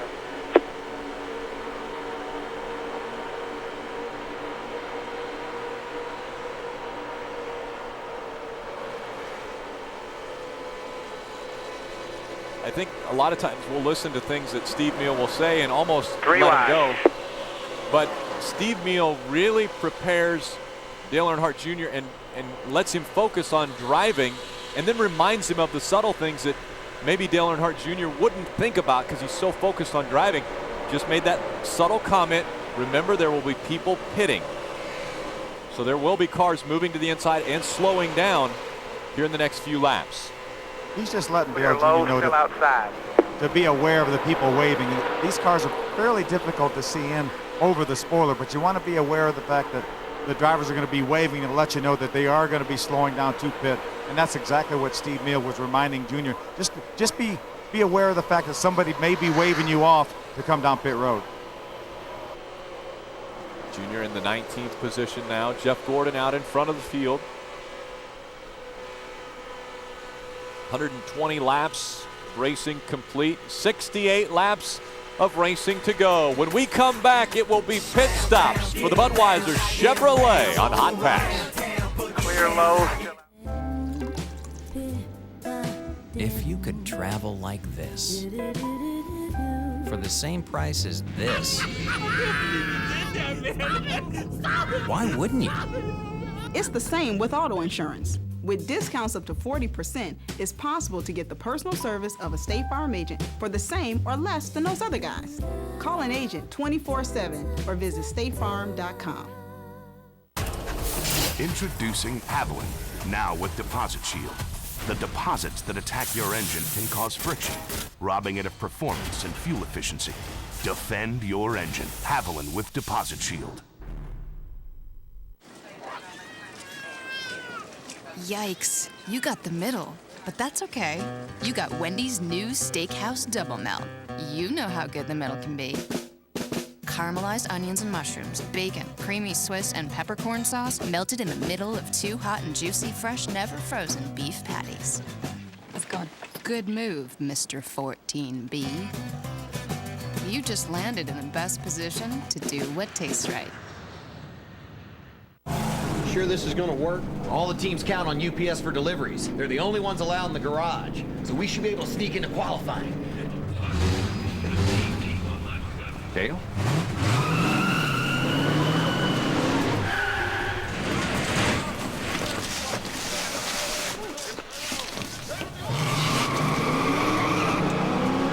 Unbelievable! Dale Jarrett is trying to qualify the UPS truck. This is amazing.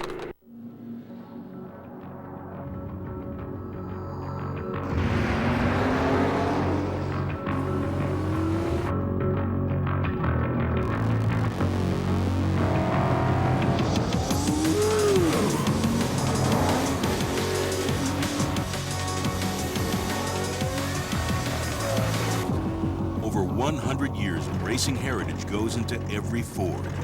Wow. It's in our blood. No, Mama Marcus loves you. He's so happy you're moving in with us. Right, Marcus? Oh, I'm overjoyed. We're gonna fix up the front room, and we're things in the garage. I mean, Marcus doesn't need to watch TV. I knew it. Marcus. I knew it. I knew it all the time. Lost your mind? You never liked me. What are you doing? No. I needed to service this. Need to keep your car moving? Go to NASCAR.com and click on the NASCAR Performance logo for car care know-how and a listing of NASCAR Performance Network shops near you. Welcome back to NASCAR Hot Pass. This time we're here in the Budweiser Chevrolet. Will make his way onto pit road, and sure enough, here he comes. He needs to get it down to 3,700 RPM in second gear, 55 miles an hour. Guys about to go over the wall. Everyone standing on their feet watching the Budweiser Chevrolet as the over-the-wall crew. Stay away from the wall, please. Just about to go. Hold tight, not ready to go. Over they go, and it looks like they're going to go to the left side only. Front tires changed by DJ Kopp. Rear tires changed by Greg Burkhardt. Bend it down, stay right here. Go hard. One outside, June. Telling him to stay. You're clear. 3,700, remember your left side tires on the yellow line down here. There Left you go, side go, cat, go. only for Dale Earnhardt Jr. Again, he changed the right sides on lap 74. This time on Caution's out, June, caution's out. You're not lapped. Actually, you're in good shape. Unbelievable timing for the caution to come out. That could be one of the biggest breaks of it. We don't have to come back in now unless Junior wants to put right side tires on. We can stay out here, and we will be more than likely the lead, if not the leader, very, very close to the front, because everybody else is going to have to stop. I slid the shit out of my front tires. Coming in. Hell yeah, I didn't know it was two. I didn't get told that. I was just trying to get in the fucking pits as fast as I could. The reason for the caution, a very, very hard hit by the 25 of Casey Mears. Came flying. That's the best I've ever done it, too. Onto pit road.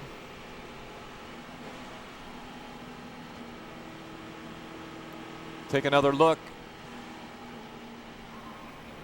We're going to show this replay so Tony Jr. can watch Dale Jr. come in the pits to see how bad he may have smoked the front tires.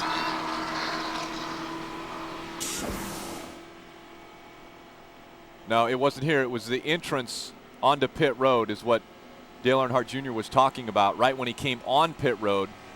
Again, he's got to slow down from 200 miles an hour to 55 miles an hour.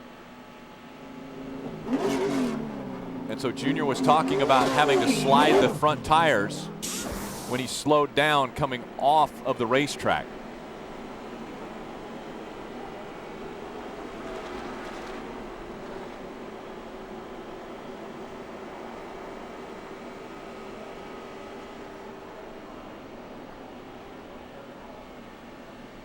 So Dale Earnhardt Jr. riding around on the bottom of the racetrack. Again, the caution came out, the third caution of the day.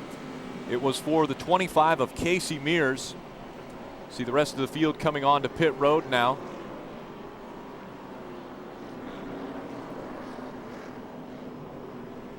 When Junior came off of the racetrack, his concern was he was locking the tires up. We take a look at that now. Here it is, the lower left corner of your screen.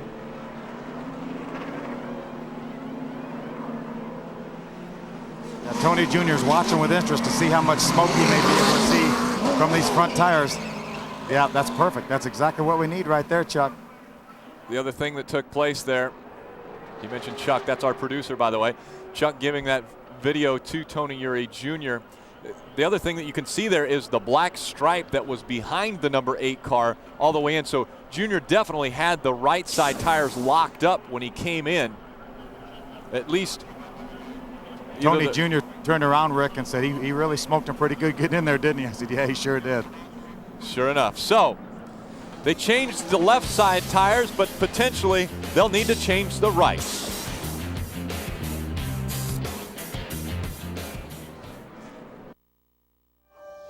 No matter where you are, no matter how fast you go, what's inside, we'll show everything. Every car, every driver, every ding and dent will be different with this. Different. Look.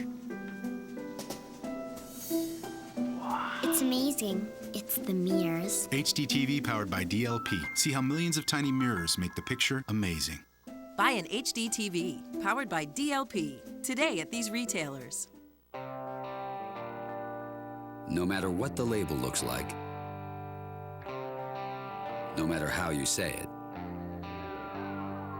one beer is the perfect choice at any corner bar in any corner of the world. Reach for the perfect balance of flavor and refreshment. Budweiser. Open up a world of taste.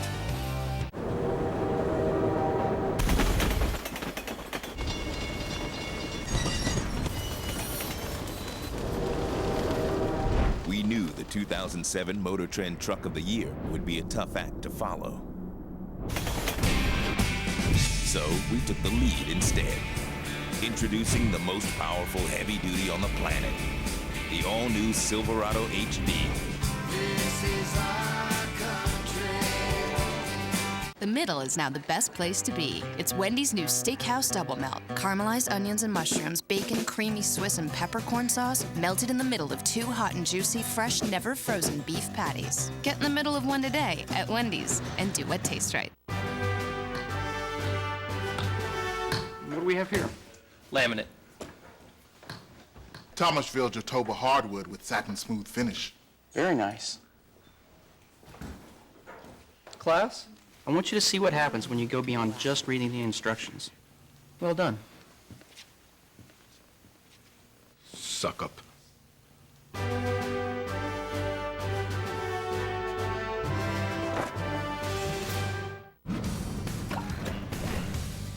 HD TV, powered by DLP. It's amazing. It's the mirrors. Splash and go right here. Welcome back to NASCAR Hotpass, exclusively on DirecTV. Dale Earnhardt Jr. brought the Budweiser Chevrolet back onto pit road. They changed the right side tires. Give you one to go down there, Tony Jr. The reason they did that was Tony Uri Jr.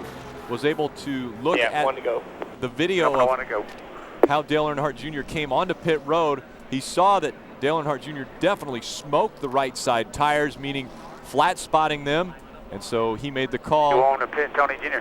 We need him back on go ahead pit and road. just top it off right here, guys. One round up on the track bar, please. And now we're taking a look at that flat spotted. Right here, Rick. Right there, you can see the fabric that's underneath the rubber. So a great call by Tony Jr. to come down pit road. No sense taking any chances, and I think by virtue of the fact that he was able to watch our replay right there, right behind the 10. of Dale Jr. driving into the pits, trying to get in as hard as he could. See, Dale Jr. did not realize that we weren't going to change 4 tires. He thought it was going to be a 4-tire change. All right, go ahead. Then it doesn't matter if you flat spot the tires, you're going to take them off anyway. But he got in as hard as he could, did a great job. Would have probably ended up with the lead because of it, but unfortunately, flat spotted that right front tire, had to come back in. But a great call by Tony Jr. to bring him back in. And Dale Jr. told us on the radio, or told Tony Jr. that they sure feel like they're flat spotted. So good teamwork, good safe call right there. And again, the reason that Tony Uri Jr. was able to make that call was he actually asked us, could you replay him coming onto pit road so I can see this? They can't see this from their pit stall. And so you see the right side, and you actually see that black mark all the way behind the Budweiser Chevrolet. That's that right side locking up those right side tires. And Jr. actually made the comment, Dale Earnhardt Jr. said, I did a great job slowing that thing down, maybe the best time I've ever done it. But he didn't know that they were only going to change the left side tires. He locked those tires up knowing that, or thinking that he was going to have those changed. So he got down to pit road speed as quickly as he possibly could. Again, you're going 200 miles an hour around a racetrack and you got to get it down to 55. Very, very difficult to do.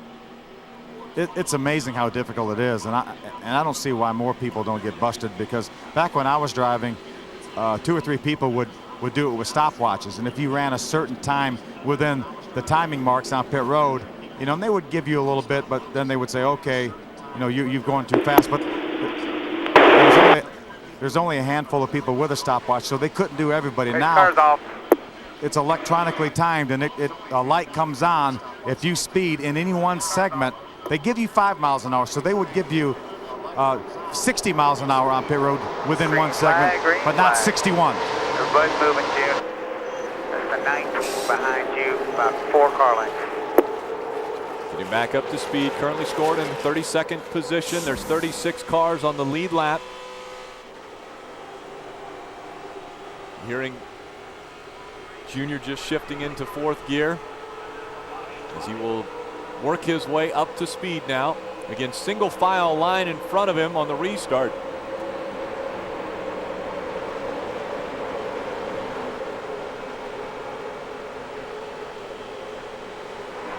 $59 laps to go, Rick. We know we're going to have to make at least one more pit stop, but there's plenty of time left in this race. We saw how quick Junior could get to the front when he was turned loose by Tony Jr. and said, go ahead and let this dog eat. This will be, we'll see how hungry that 8 car is, how many positions he can eat up on the racetrack. They've talked a little strategy, pit strategy, when we were away at commercial between Tony Eury Jr. and Dale Earnhardt Jr. about that final stop that you mentioned, Phil. There will have to be at least one more stop for fuel. Yeah, Tony Jr. said these are the last tires you're going to get, so take care of them. Get in front of you, June. Wrecking in front of you. Problem, the big one in front of the number 8 car, and you see Dale Earnhardt Jr. slowing way down. He is not going to get caught up in anything again like he has in the past. We see a hard hit from the number 5. That's Kyle Busch. A lot of damage to that car. He's right on the debris. He's going to try to drive it. In 4th. Well, that's 2 tough days in a row for Kyle Busch in that 5 car. He did a real bad tumble yesterday, end over end, side over side in the Busch race, and looks like a hard hit here, but moving around in the car, obviously that's a good sign. And the other good sign, Phil, is the comment Dale Earnhardt Jr. just made. He said, I think we're okay on the debris, meaning he doesn't think he ran over anything, so the tires are still good. That's exactly right. You want to make sure that he got slowed down so much there, and he just picked his way through the debris to make sure that he didn't run over something. So good heads-up move by Dale Jr. and Steve Meal, letting him know that there was a big wreck in front of him, and that's why it's a bit of an advantage. You know, sometimes you're in the right place for maybe the wrong reasons, but nonetheless, he was at the very back of the pack because we decided to come back in, take that right front tire that was flash spotted off, and he was at the back of the pack, able to stop with no problem. Days of Thunder-esque, we're hearing from our friends in LA. They're giving him a match set of tires. You can go to the outside. You think there's truth to that, Phil? Well, sometimes. Yeah, sometimes. A match set of tires. I think Dale Earnhardt Jr. might be a little bit smarter than that. A lot of damage on quite a few cars that were just involved in the most recent caution. This one coming out quickly after our last time on pit road. So Dale Earnhardt Jr. Top it off. And we're hearing Road is open. Pit road is open. We'll stop and top it off, and obviously a great call because they're toward the back of the field, running in 27th right now. So bring it in, fill it up with fuel. They can go a little bit longer than the rest of the field. Can't go the entire distance. Again, the pit window is 40 to 42 laps as far as fuel, but obviously 3,700, June. doing this could help them later on in this race. Will be there. Yeah, a number of other cars are making their Doing way down gas pit road only, so also. just come all around him. Junior said. There you go, right there. Junior said gas only, so come on around him. We're just topping it off with fuel. All right, let's go. Clear all the way to the grass. 96 is coming, you're clear. Heard him say clear all the way to the grass, knowing that there was nobody outside of him. He moved all the way to the outside. He's doing gas only, huh? I ain't never seen nobody just carry one out there. They did with half up on the wall.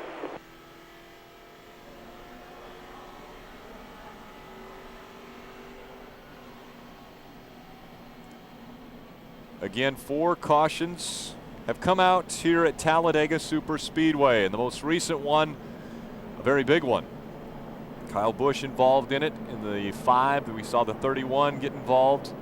That's Jeff Burton. Don't believe any of the Hotpass cars were involved. Again, Jeff Gordon, Tony Stewart, Kevin Harvick, David Strimmy, and Dale Jr. on Hotpass today.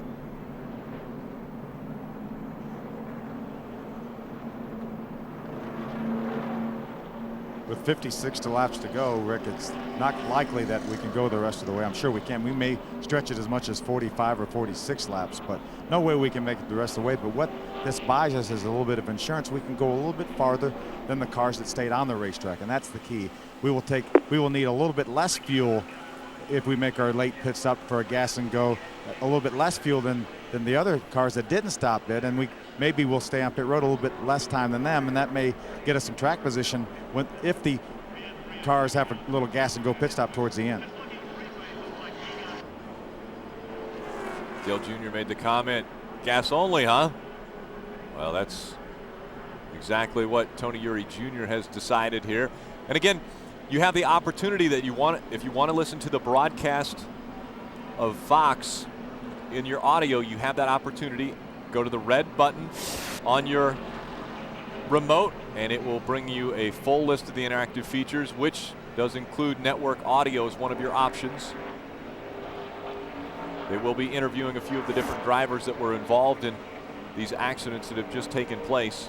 Again, just before this, the 25 of Casey Mears, a very hard hit on the wall. He is out of his car, and they've talked to him on the Fox broadcast. We've seen that. And now, most recently, Kyle Busch in the 5, the 31 of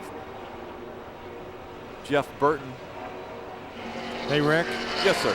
I just heard our team engineer, H.A. Mergen, that figures out the fuel mileage, lean over and tell Tony Jr. that if we can pit on lap 138, which is 5 laps from now, if the caution were to stay out this long, we may stand a chance of stretching this thing. So what he's saying is we may go as much as 50 laps on a tank of fuel. So if this caution lasts a few more laps, we may come back and top it off and be done.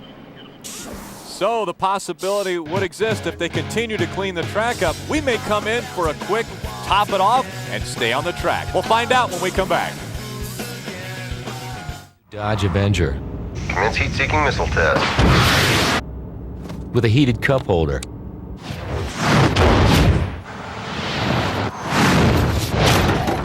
.5-liter V6. And ESP with all-speed traction control. Oh, did we mention the cup holder also cools? The all-new Dodge Avenger.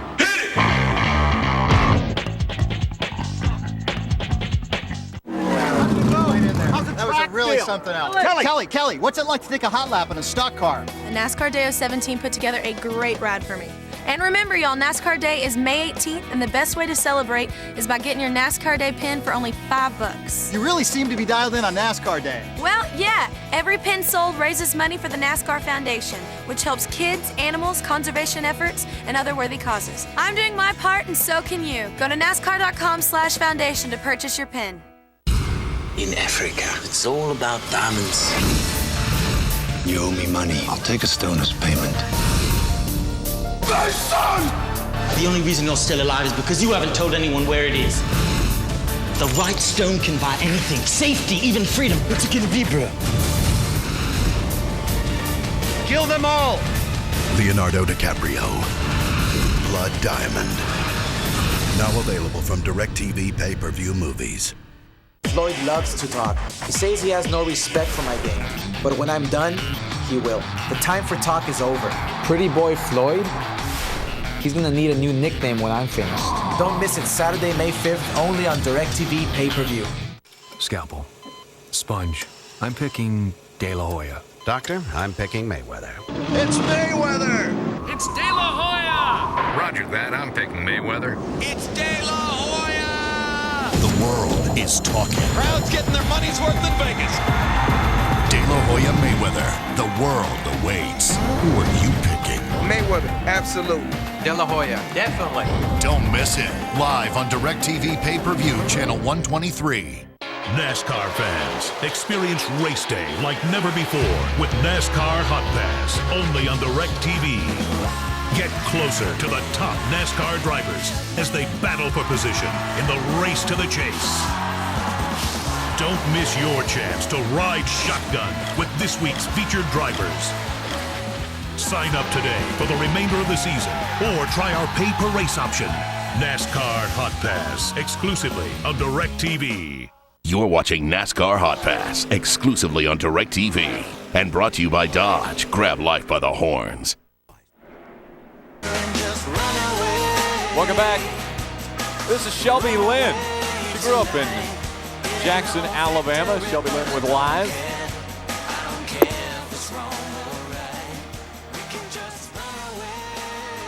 Another Alabama tie. Still a little room to 10 will be 17 inside. Slow down. Slow down. Come behind him. Right here. Right here. Right here. Very close there. We're topping off again. Reverse. You're going to have to back it up. The 10 is... All right, go ahead. Hold on. Go on.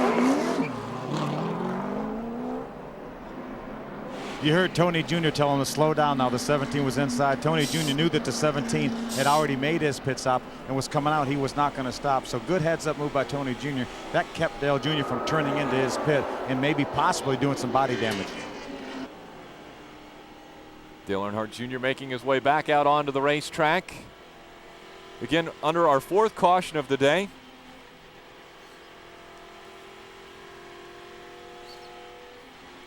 Again, because of the situation that he was in, having to come in at a different angle, but was able to get it done. Phil.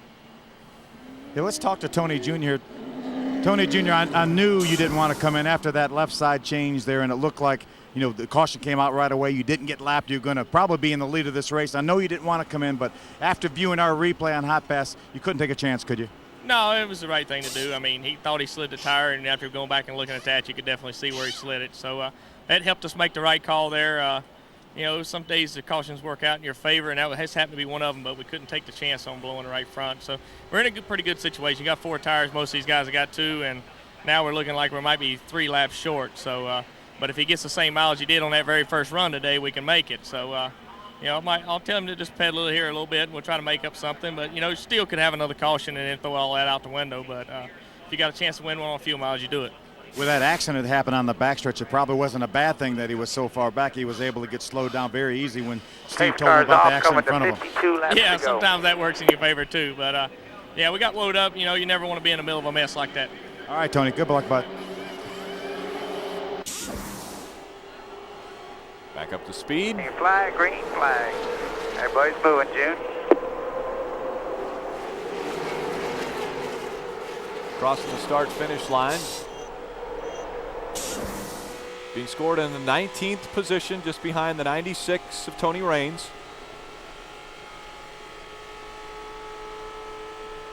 One car length back to the 24, all single file. Good run on Tony Raines as he moves to the outside now. Has a 24 car behind him. He's been so strong this race, led a lot of this race. Our pole sitter, Jeff Gordon. Those 2 cars work together, 2 Chevrolets. Clear low.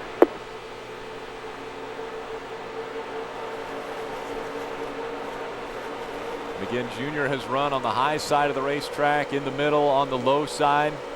Here at Talladega, you find the line that's moving, and you try to stick with it.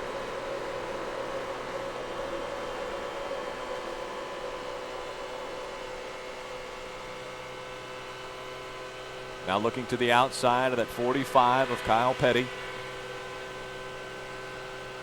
Clear low. Now's a tough decision time. Tony Jr. told us we're about 3 laps short on fuel from making it for the rest of the way.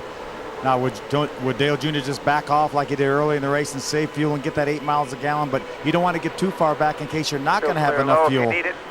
And you're going to have to make that splash and go. So it's a tough decision time right now. I think Dale Jr. is probably going to try to see if we can take this car up front.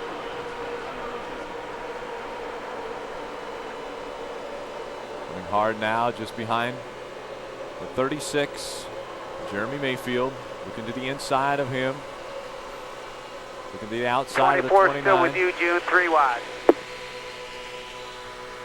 Clear high. Greg Biffle in the 16 just in front of us. On the inside, it's Kevin Harvick. Inside. The high line continues to move now. Very strong cars on the outside of this racetrack. Outside line.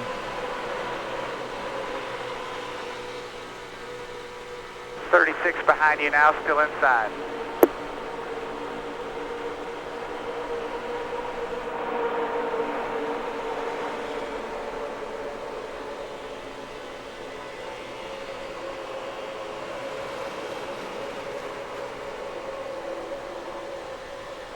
Right on the back bumper of Greg Biffle on the inside, Elliott Sadler in the 19.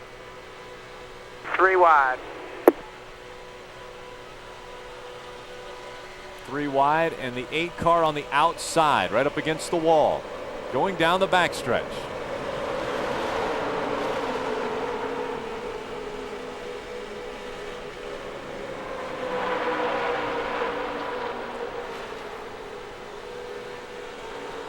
Wide.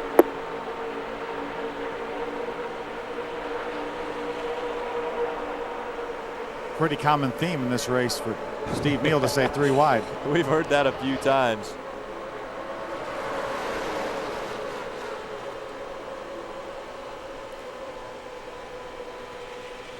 We're hearing that from the other Hotpass teams that they're all talking about potentially being able to make it, maybe 1 lap short, maybe 2 laps short of being able to make it on fuel.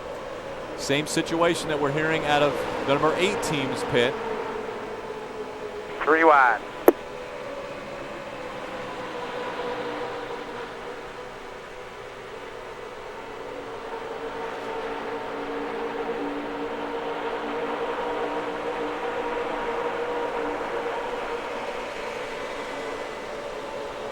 We stopped as on lap 134, just as we were really completed lap 135 as he crossed the line after he left pit road. So that leaves 53 laps to run here with a 17-gallon fuel cell, which the fuel cell can probably pick up close to 18 gallons by the time you add in the fuel line, fuel filter, things like that. So that's a lot of miles for an 18-gallon fuel cell. Phil, I have to admit, I've been doing the math here, or at least trying to. 18 gallons at 8 miles to the gallon is 144 miles. But you don't think we'll get 8 miles to the gallon when we run like we're running now? Boy, I doubt it, Rick. I really would. It'll be interesting, though. I know he's not going to want to. He's going to watch the fuel pressure gauge, and he probably, if this race goes green the rest of the way, will watch the fuel pressure gauge and stay on the racetrack until the thing blubbers. We're rolling on at Talladega, Alabama. Talladega Super Speedway. Roll on, Daddy. Day will come true. And this country, it belongs to folks like me and you. So let the voice of freedom sing out through this land. This is our country.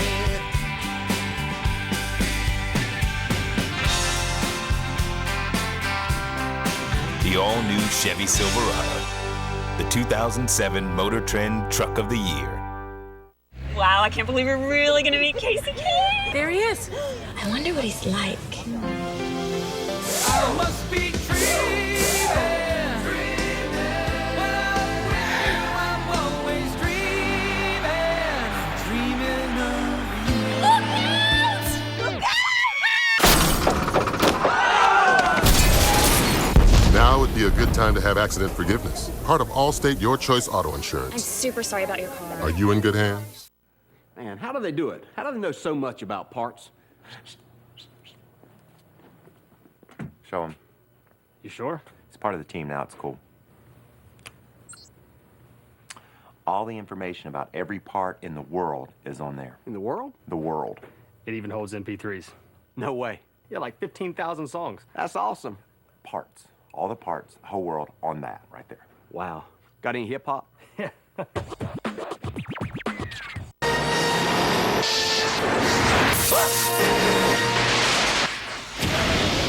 Great Scott! I forgot to tell Marty when he gets back to the future, he needs to get DirecTV HD. They already have all the best channels, and soon they'll have 3 times more HD capacity than cable. Impossible? That's what they said about my flux capacitor! For a future of 150 HD channels, get DirecTV. Yeah, can I get the love handles, double chin, and some blubber? Please drive around. When you get greasy fast food, what are you really getting? Introducing Subway Fresh Fit Meals with new better-for-you sides and drinks. Subway, eat fresh. They pick up precious seconds, pick up laps, and pick up our hearts. Enterprise salutes NASCAR for picking us all up. Pick Enterprise. We'll pick you up. They need to go up top if you want to go with them. Yeah, go. Hey, Tony, what do you want to do? Do you want to go to the middle with me? He wants to go to the top. Hearing the driver-to-driver communication there. So does everybody else. They're talking amongst each other. Dale Jr. and Tony Stewart were talking about hooking up together. And Jr. said, yeah, I want to run with him. Where does he want to run? Said, we want to run around the top. And Steve Mill just responded back with, that's where everybody wants to run. Again, today's aerial coverage is brought to you by Ginn Properties and We got other Resorts. issues, but if you want to save fuel, a half a mile per gallon, I can make it to the end. So if you got a chance to save some, save it. If not, just go ahead and go, and we'll just deal with other things. And right behind us, that's Tony Stewart in the Home Depot Chevrolet. Let's talk to that team. Hey guys over there on channel 796, what's going on?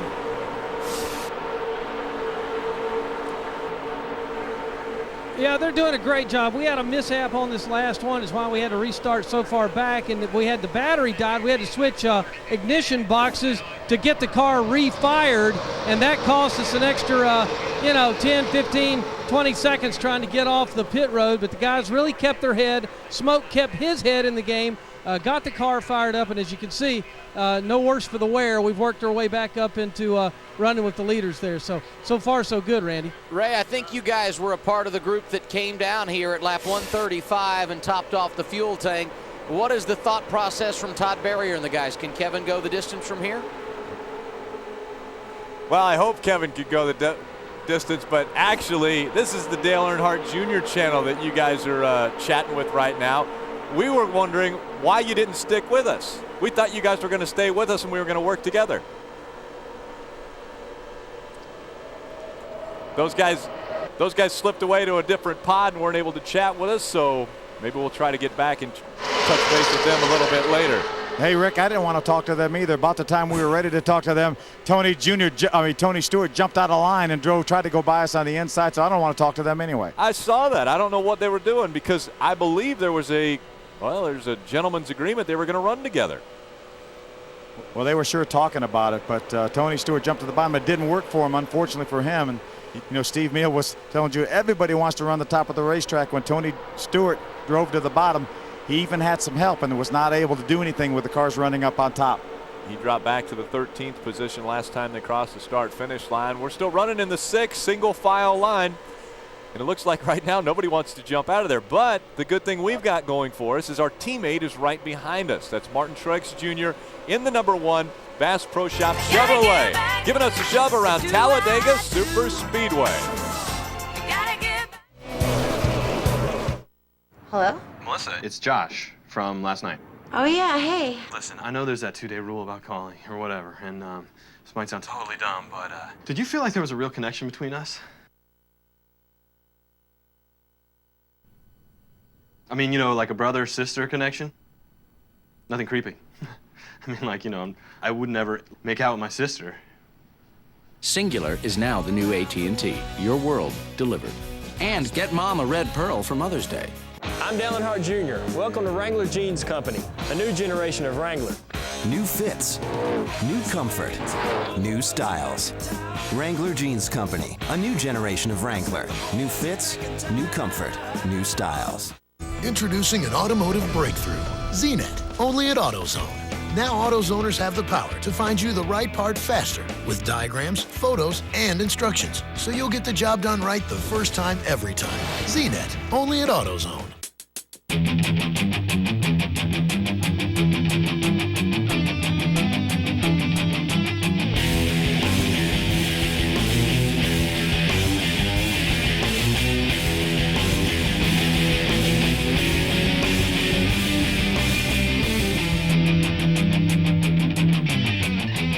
When you're about to do something this big, a little luck never hurts. Thanks for having us.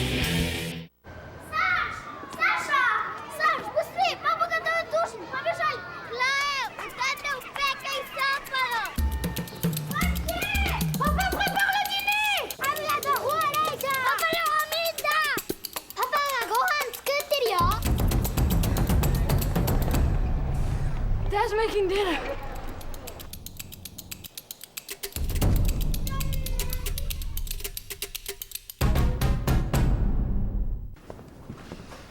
Happy Mother's Day, Mom. Wow. Oh, honey, I love it. It's exactly what I wanted. Huh, I didn't know she'd like it that much. Wonder what else I don't know about her.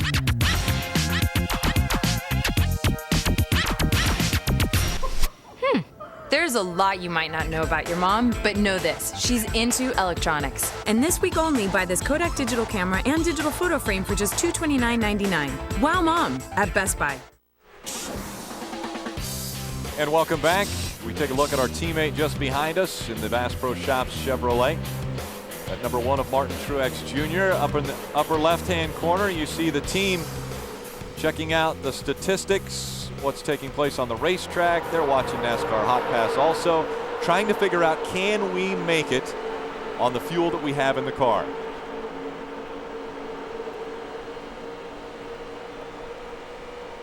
That's the big question right now. A driver that's been up in front of the field, Jeff Gordon, has actually fallen back to the 22nd position. Let's talk to them.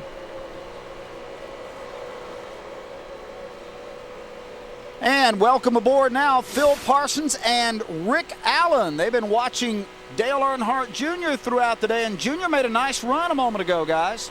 Yeah, actually, Doug, we are riding along with Dale Earnhardt Jr. We feel like we're in the cockpit of this number 8 Budweiser Chevrolet. He has been making some pretty good runs. It looks like everybody's going to go nose to tail right now. How did you guys get back in 22nd? Well, Gordon decided and Steve Letarte to put on 4 tires, give up track position. They wanted to gamble on whether or not they were going to have enough fuel to go the rest of the way. And basically since then, Gordon's been mired back in traffic. He's really trying hard, Jeff is, to conserve fuel. They still feel like they're going to be close as far as gas is concerned, Rick. Hey, Hermie, this is Phil. How close do you guys think you are on fuel, and can you make it the rest of the way if you stretch it? Well, when we started this last green flag run, Phil, we were about 1 lap short, and we've had Steve Letarte and Jeff Gordon talking back and forth, trying to decide how much fuel Jeff is saving by running back in traffic in the draft. Now, we've led 59 laps, and he's been flat out for those 59 laps, so they're hoping that being back in the draft and being on and off the throttle in the draft will save enough fuel to give us to go all the way to the end, to make it to the end. How about the 8 guys? Can you guys make it all the way? You're going to have to come to pit road one more time. All right, for Dale Earnhardt Jr., can he make it the rest of the way? For Jeff Gordon, the question still remains, can we make it the rest of the way? Don't know if there's enough fuel in that DuPont Chevy to get to the conclusion of this race or not, but I think right now that the die has been cast for Steve Letarte as far as getting to the end of today's race.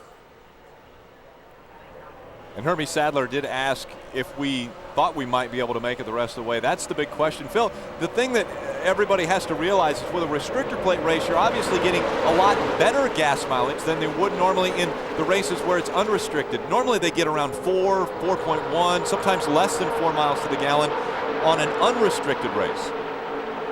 That's because they turn only about 7,800 RPMs in a draft. They will turn 9,800 RPMs unrestricted, and that's going to burn a lot more fuel. They get incredible fuel mileage. As you heard Tony Jr. tell us that they got 8 miles a gallon on that one fuel run. I asked him a few moments ago what kind of fuel mileage that we've been getting when we're running in the pack like we are now, and he said probably closer to 7.2, maybe as much as 7.4, depending on the run. I said, what's it going to take? It's got to take close to 8 miles a gallon to go the rest of the way. He said it's going to take 7.8 miles to the gallon to get to the finish without stopping. And, right now, he just turned around when Hermie was talking to me. He turned around. I'm up on top of the pit box with him. He said, why is everyone running on the top of the racetrack now? He said they've been 3 wide since we started the race, and now everyone wants to ride up on top of the racetrack, and now you can't go anywhere. He was asking you that because you've won here at this racetrack. Well, you go where the people in front of you are going, and if you're fortunate enough to be the leader, you don't want to run the bottom of the racetrack. 31. 31 left to go. Denny Hamlin, he doesn't want to go to the bottom of the racetrack and then the train go around him on the top side. So Denny Hamlin, who's leading the race right now, will look in his rearview mirror, and he watches David Strimmy in that 40 car. He watches his hands. He wants to make sure that he does not make any kind of moves and try to go to the inside or the outside, depending on where he's running. He wants to keep that 40 car right behind him. Hey, TJ out of Silver Springs, Nevada just asked the question, does Dale Earnhardt Jr. have the ability to talk to other drivers during the race? And Phil, I think we can almost answer that question with what Steve Meal had done earlier when Tony Stewart was behind him. Yeah, he has probably in his radio, he probably would have Martin Truex's frequencies, but he has a primary frequency and a backup frequency for himself. And then he may have Martin Truex's frequency also. But they don't do a whole lot of talking back to back. I don't think they would ever talk to some other, the other teams. They would pass messages through the spotter. Steve Meal would go to Tony Stewart's spotter and maybe pass a message along, but I don't think Dale Jr. would talk to Tony Jr. But again, I think he probably could talk to Martin Truex if he needed to. Martin Truex Jr. just behind us in the 7th position. We're running 6th. Just in front of us is Greg Biffle in the 5th position. Denny Hamlin's out in front leading this pack, and I'm guessing Denny Hamlin's probably saying, guys, if we're trying to conserve fuel, it's not happening leading this pack around Talladega, because he's the one that's blocking the air for the rest of that pack that's behind him, although he is getting a little bit of a shove from the rest of the group also. Yeah, more than likely, Denny Hamlin is getting the worst fuel mileage right now of any of these cars, because he's, without question, wide open all the way around the racetrack. All the cars behind him, from David Strimmy on back through us, probably having to back off a little bit because of the pull they get in the draft. Dale Earnhardt Jr. has dropped back to the back of the field a couple different times. Right now he's running in the top 10, 6th to be exact. We'll be back with more of Hotpass. To get more maximum payload for the new Ford Super Duty, we gave it a rigid frame and 8-inch longer leaf springs, which pushed the payload up to more than 3 tons.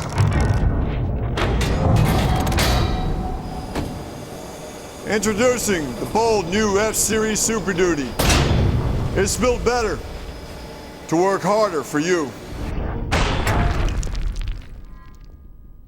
So if Napa also has parts that are really hard to find, how do they find them?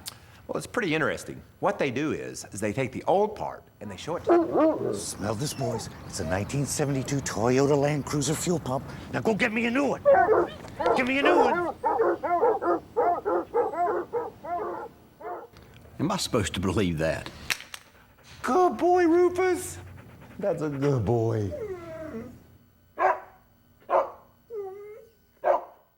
Want to see something juicy? How's this? Right now at Applebee's, it's steak time, where you can dive into our new juicy New York strip steak, a thick center-cut sirloin topped with sautéed mushrooms and served with garlic mashed potatoes and grilled asparagus. The new New York strip steak, only at Applebee's. Can't stay for dinner? Pick it up and take it home.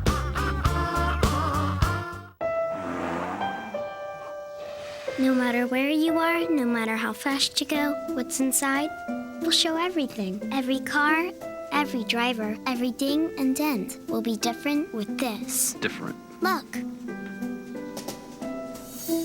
Wow. It's amazing. It's the mirrors. HD TV powered by DLP. See how millions of tiny mirrors make the picture amazing.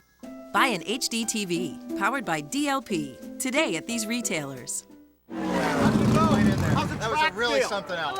Kelly, what's it like to take a hot lap in a stock car? The NASCAR Day 17 put together a great ride for me.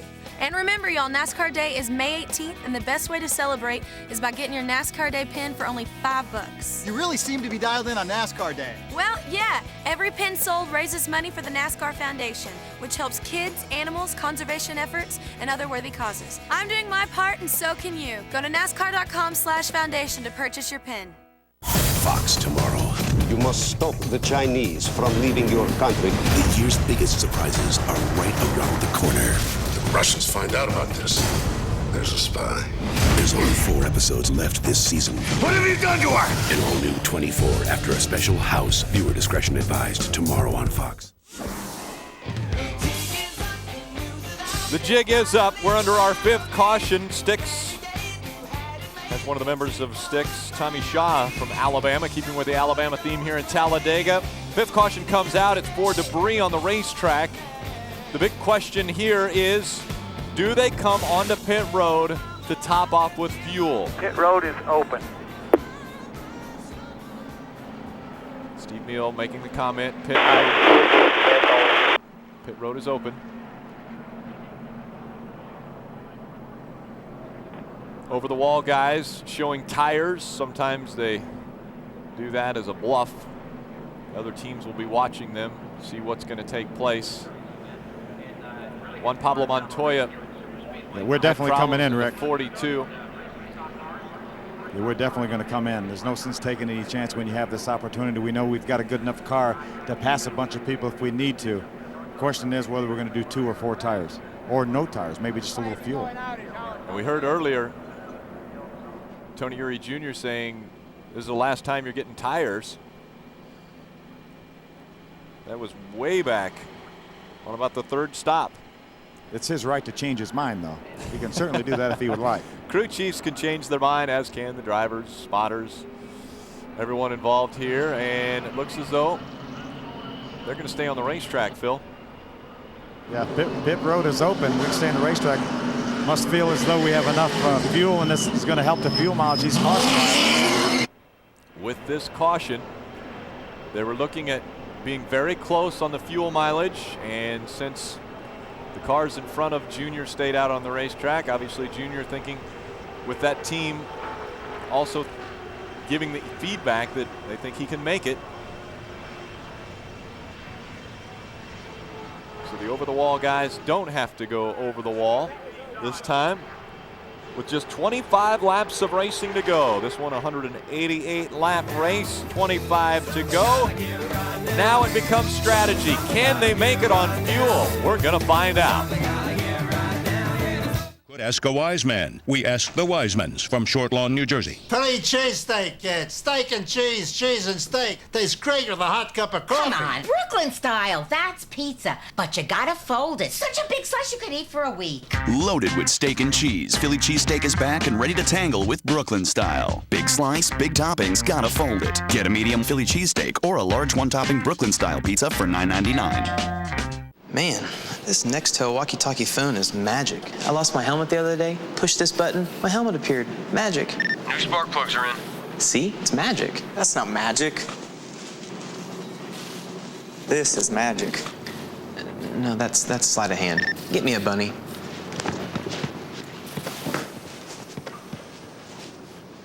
That's magic. Get more done with the Motorola Blend and vote your favorite driver into the NASCAR Nextel All-Star Challenge. Nextel, only from Sprint. Announcing an exciting breakthrough in automotive technology. Introducing ZNet, only at AutoZone. ZNet gives every AutoZoner the power to find you the right part faster, along with diagrams, photos, and complete instructions. So you'll get the job done right the first time, every time. Come in for a test drive today. ZNet, available only when you get in the zone. AutoZone.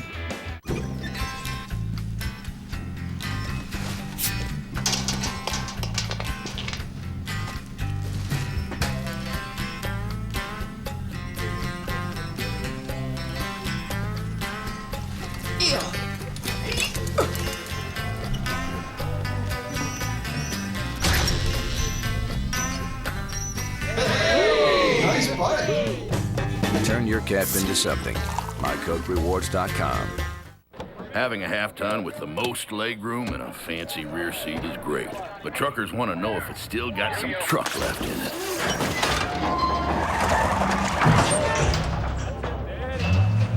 We'll put it this way. If it'll draw bar pull 6,400 pounds of dead weight, towing 10,100 pounds is a walk in the park. Hello, Dolly. Available on the all-new Tundra Crew Max, the truck that's changing it all. Welcome back. NASCAR Hotpass, exclusively on DirecTV. You're watching channel 799. It's the Dale Earnhardt Jr. channel. The Budweiser Chevrolet running very strong, currently scored in the 5th position. They stayed out on the racetrack. Let's find out about the strategy, Phil. Let's check with Tony Jr. Tony Jr., you told us you were about 2 or 3 laps. That was before the caution flag. Will this caution flag, the reduced rate of speed, give us enough insurance to get to the end? Yeah, it'll pretty much take us to the end. You know, the only bad thing is, you know, if you got a green-white checker, you'll be in bad shape. But other than that, we can make it to the end of the race right here, no problem. And I think he's been saving some fuel. So I thought I told him to pit, but he decided not to. So, you know, we'll just take it down together. You know, if we don't make it on a green-white checker, it's our own fault. But we'll see if we can't change our luck. We've had some bad here the last couple of weeks. You told me the worst case scenario, the worst fuel mileage he's gotten all day with this caution flag, that still should be enough to get to the end. Worst case scenario, if he didn't save any fuel. Yeah, if he just been doing what he's doing all day, you know, the worst case up to the front and everything will be fine. If he does what he does the first stop, we'll be good. All right, buddy. Thanks. Green flag back out at Talladega. They're coming up through the green flag. Coming up through the gears, building up speed again, restarting in the 5th position. 24 laps of racing, 23 laps of racing now to go at Talladega Superspeedway.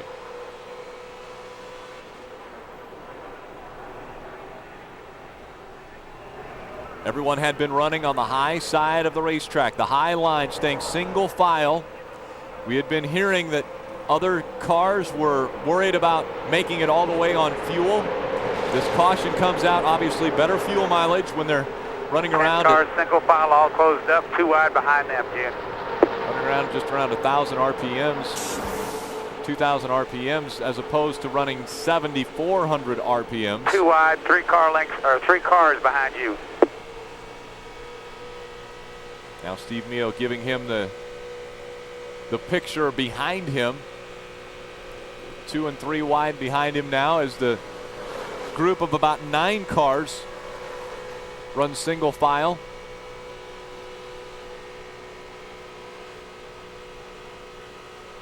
Again, right behind the number 16 of Greg Biffle. Just behind us, Regan Smith in that 0-1.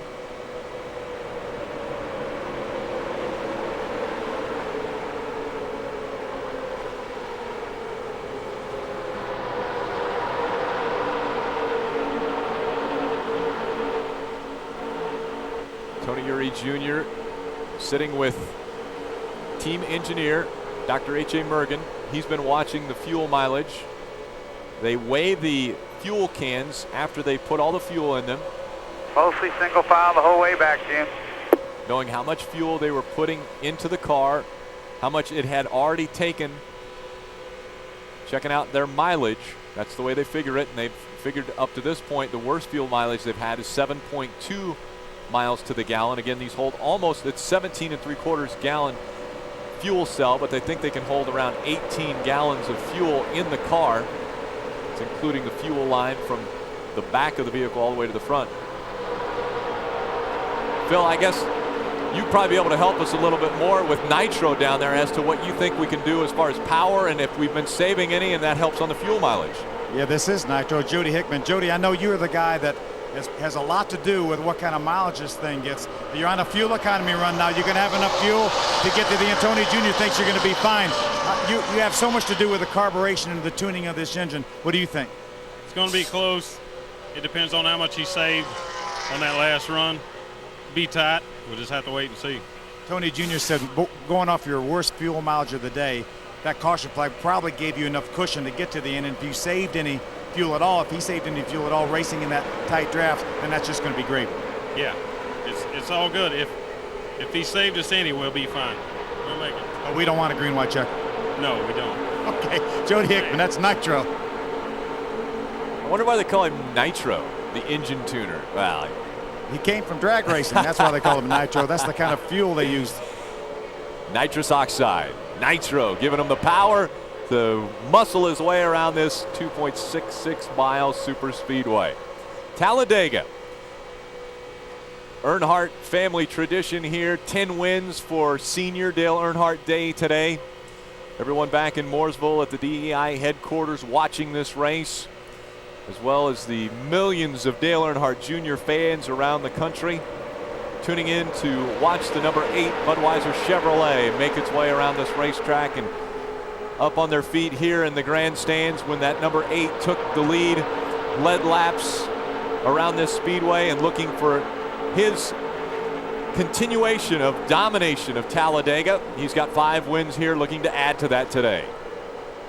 You know, Rick, I have to say that Nitro is my early pick for the king of the crew. Now, if we run out of fuel, I'm going to withdraw that pick. But if we make it all the way, his engine tuning had a lot to do with us making it. Well, I would have to say that that would be a very good pick.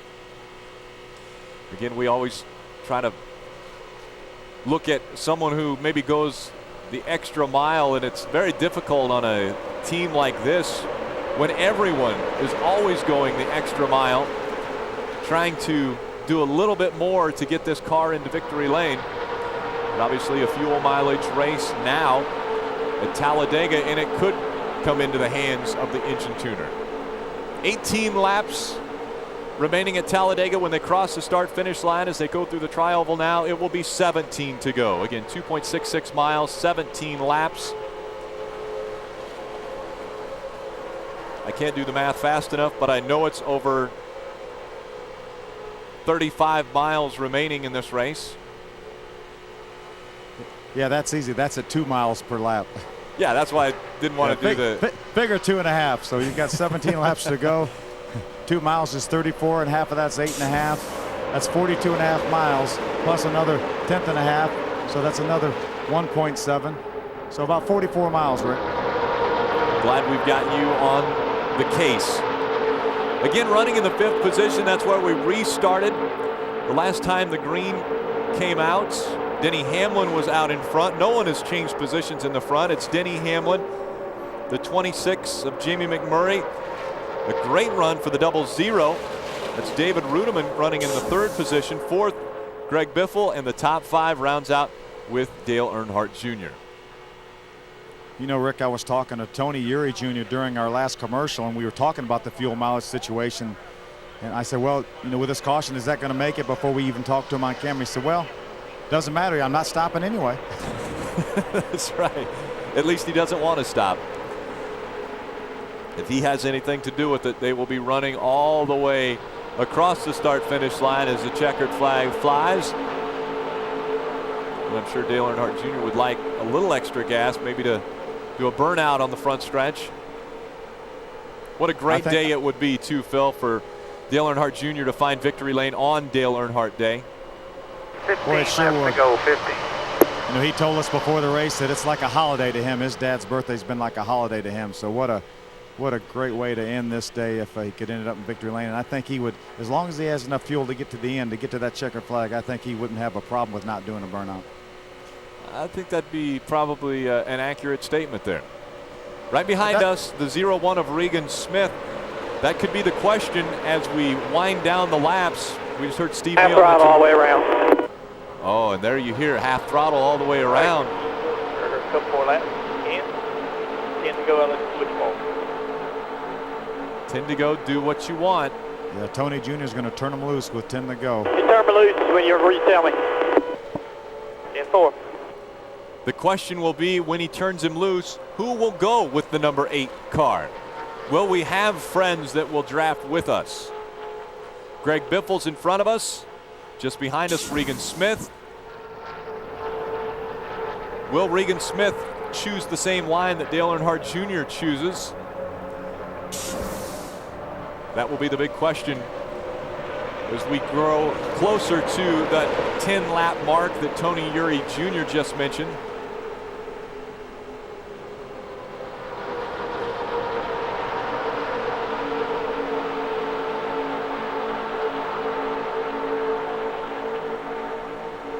I think it's going to be exciting. Tony Jr. is probably going to tell Dale Jr. with 10 to go. Oh, caution flag. Caution flag. This will eliminate any question as far as fuel mileage.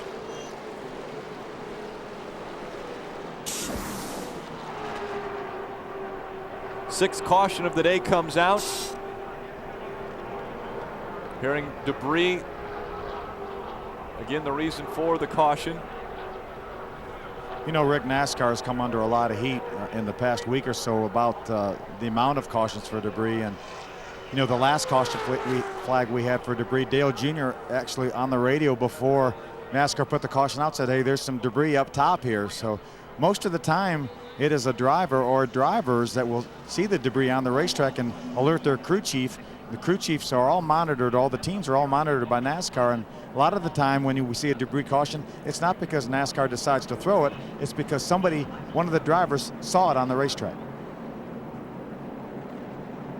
And right now, in the upper right-hand corner of the screen, we did see the debris fly off of a car when they were going down the backstretch.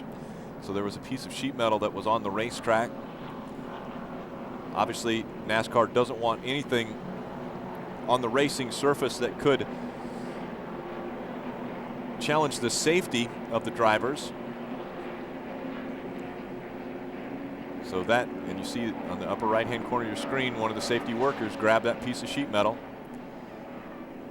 And they will take that off of the racetrack. Could be a quickie yellow here, Phil. I would think so. Obviously, the racetrack is clean right now, so I would think NASCAR would not keep them under caution for very long. We want to get back and see as much green flag racing as we can. Don't believe we'll see a lot of cars come onto pit road under this caution. Tony Uri Jr.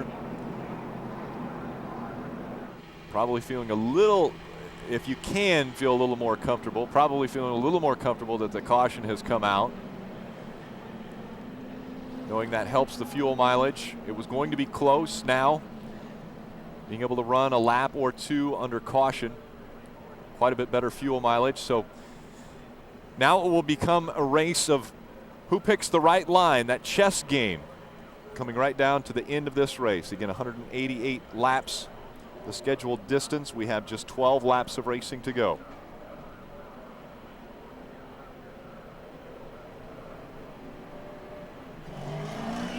Dale Jr. has been in this position a number of times, and he's come out on top. He's the guy that I would want in my car when it came down to this kind of finish. Well, and Phil, I'd also think that the drivers around him would realize that if Dale Jr. takes a line, they will want to go with him. I can't imagine Regan Smith, being a young driver in the Nextel Cup Series, wouldn't want to duck in behind the 8 car and go wherever Dale Earnhardt Jr. goes. I think it's much like it was with his father, because you know, back when I was racing, when you were at Daytona Talladega and you saw that black car, that black number 3, you knew that he was going to figure out a way to get to the front. So whenever I saw him, I wanted to try to get with him, because I know he was going to the front. And that's the same thing with this 8 car. He's had so much success here at Talladega, and additionally at Daytona. If I'm on the racetrack around, if I'm Regan Smith, I'm going wherever that 8 car goes.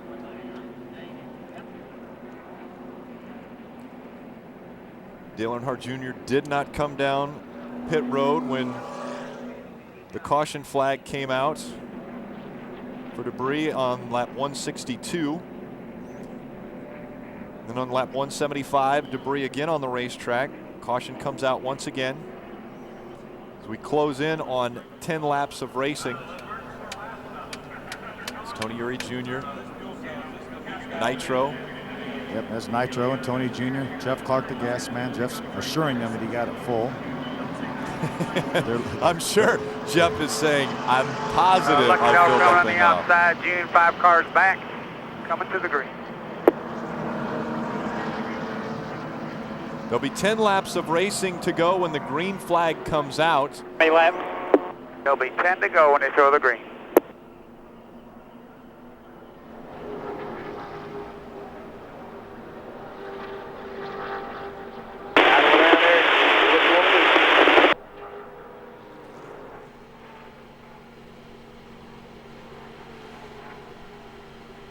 Dale Earnhardt Jr.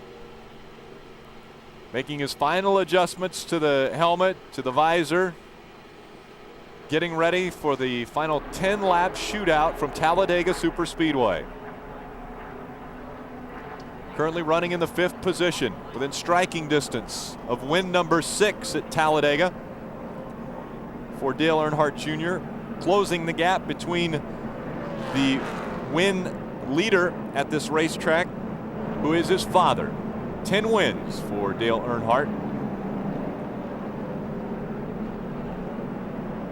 Again in front of us, the 11 of Denny Hamlin, Jamie McMurray in the 26, David Rudiman in the 00, Greg Biffle in the 16. Those are the 4 cars just in front of the 8 Budweiser Chevrolet.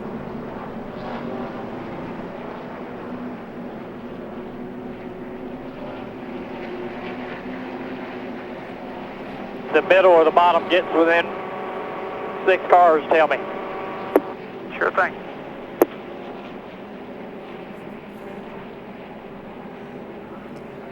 It's going to be a critical time now. Obviously, Steve Meel is going to be on top of this thing. He's going to let Junior know who's coming behind him, who's going to make a move out to the inside. This restart is really vulnerable right here because you got to make sure you got to get up through the gears right, not miss any gears, and you know the disparity in speed from where they're going to restart this race at about 55 miles an hour up to about 170 on the backstretch. A lot of things can happen. Flag, green flag. Green flag flies, going up through the gears.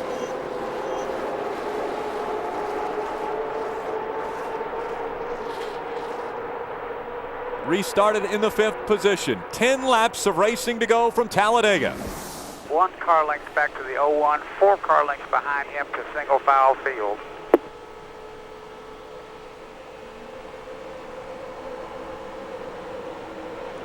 All right, everybody's closing up now, Jen. No moves yet, still single file. Back up to speed down the backstretch. 185 miles an hour as they enter turn 3. They'll continue to build that up to almost 200 miles an hour when they enter turn 1 after they get through this tri-oval. Who's going to be the first guy to pull out of line? The cars running back on 25th and 26th, they need to do something. They only have 9 more laps of racing to get to the front, so the cars at the back are the ones that are going to pull out here pretty soon. The field has been running on the top of the racetrack actually since the last restart after the 5th caution of the day. It's been a single file run up on top, but as you mentioned, Phil, someone's going to have to make the decision to try and 5 get cars by back, the bottom lane is coming. 5 cars back. Denny Hamlin. So down they go on the inside. Again, 5 cars behind Dale Earnhardt Jr. Junior may elect, if they get to him, he may elect to drive down there and file get in for front 10 of him. cars now, June. 8 laps to go, 8. 8 laps to go. Steve Meel making sure he knows they were 10 car lengths back. So that inside line not running as quick as the top line.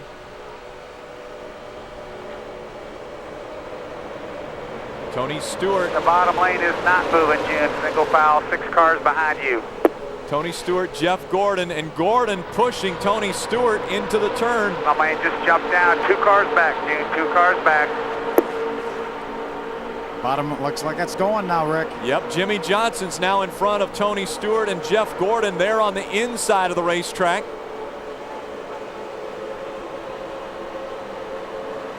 That line begins to move.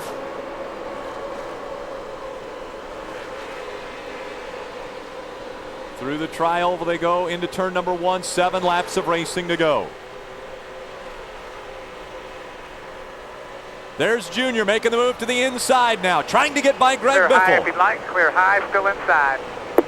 Outside now, outside and inside. In the middle of the pack, we need help behind us. 3 wide.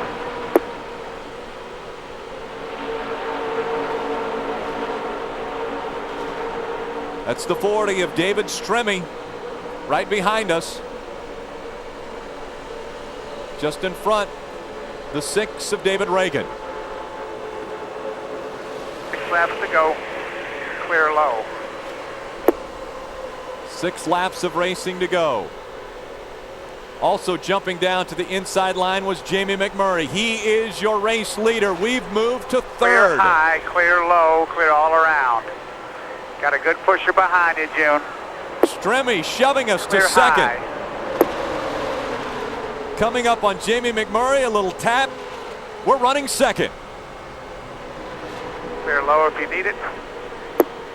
Very much a chess match. As we talked earlier, you see cars on the inside, Jeff Gordon on the inside trying to make a move on David Stremme. 3 wide behind you, June. 3 wide. He's going to stay right behind Jamie McMurray in the 26. He's giving him a draft right now. 5 to go. 5. 5 laps of racing. Dale Earnhardt Jr. 2nd behind Jamie McMurray.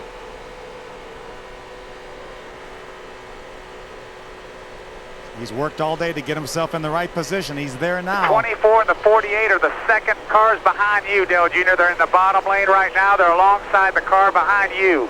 Bottom lane. Richmond a year ago, the last time Dale Earnhardt Jr. was in victory lane. Now running 2nd. Inside. Coming on the inside, Jeff Gordon with a strong car. He's had a strong car all weekend. Trying to take away the 2nd position from Jr. Smoker in the upper right-hand corner of your screen. We can see it on network. Right, here comes a push. Outside. Still no caution on the racetrack. Clear low if you need it.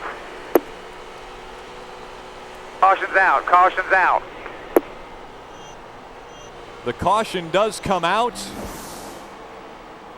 And now the big question is fuel mileage. We will more than likely go longer than the advertised distance of this race, which was 188 laps. When we cross the start-finish line for the first lap of caution, that will mean 3 laps of racing to go.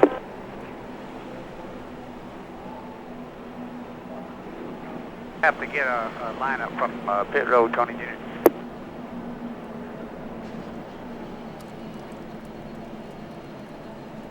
Phil, behind the 29. Phil, you mentioned a chess match. There was shuffling going on there toward the end of this race. Just been told behind the 29 is where we'll restart. Last time by, we were scored in the 4th position, and the 29 was scored. I'm trying, man. This old bird. I don't know.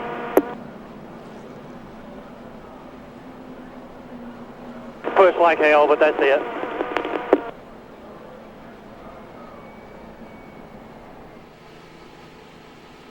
We're hearing that we'll restart 9th behind the 29. When that 24 and 48 got ready, they just went.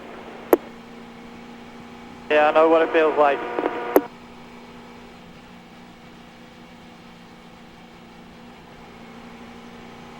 Out in front of the field, Steve Mill just mentioned it, the 24 of Jeff Gordon.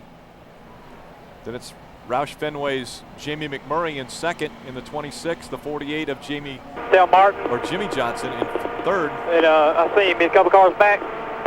If he gets to me, tell him we're going to work the middle. I don't care whether that's inside or outside. We're working the middle of the racetrack. Okay.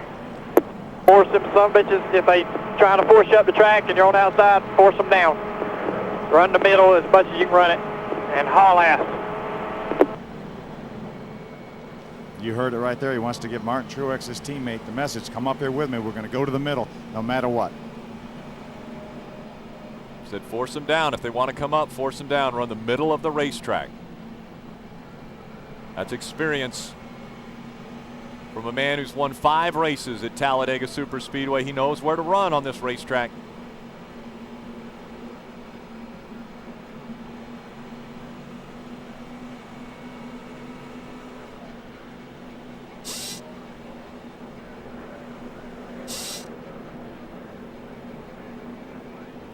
Jeff Gordon, Jamie McMurray, Jimmy Johnson, Kurt Busch, Denny Hamlin, 38 of David Gilliland, the 20 of Tony green Stewart. white checkered here or what? coming to 186. They got to blow it yet. It'll be close to that. Maybe a lap more than regular. Kevin Harvick just in front of us in 8th.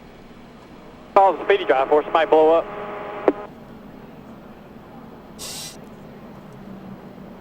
I got any idea? Ruderman blew up. All right. Junior asking about all that speedy drive that's on the racetrack right now. Junior runs down toward the bottom of the racetrack. Conserving fuel.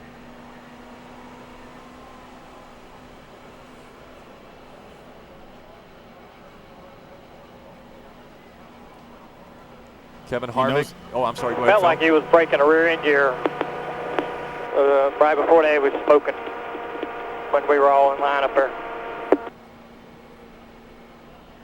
Junior's talking about David Ruderman, who lost an engine, what caused this caution flag, but anything can happen here. We saw his father, Dale Jr., go from about 17th or 18th in 3 or 4 laps to win back in, I think it was 2000. So anything can happen here. You get the right line, you get a push, just like Jeff Gordon got an incredible push, got him up to the front. Kevin Harvick, first restrictor plate race of the year was the Daytona 500. He was victorious in that one. Just in front of us, currently in the 8th position.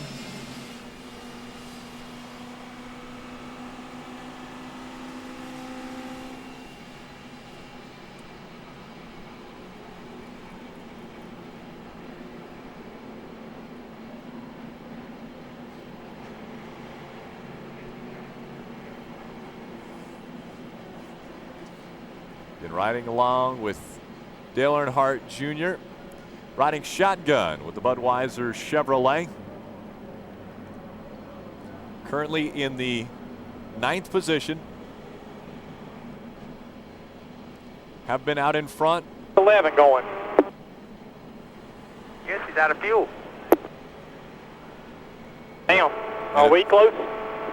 Yes, sir. You're close. 3 damn cautions and I ain't got the fuel mileage fixed yet. Fucking seriously. Half throttle and 3 fucking cautions and you don't think I'm gonna make it?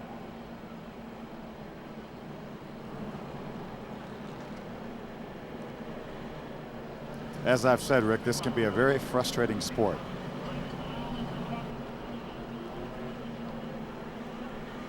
They continue to blow the racetrack.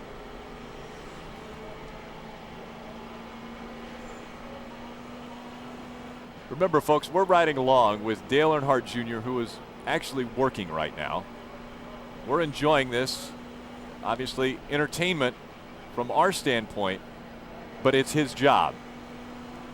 He wants nothing more than to win this race, to win at Talladega.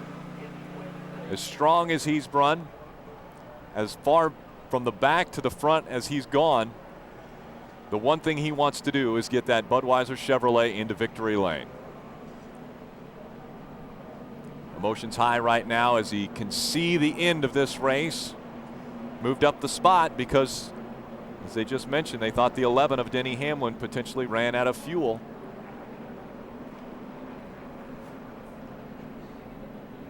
Team anxiously awaiting the restart of this race.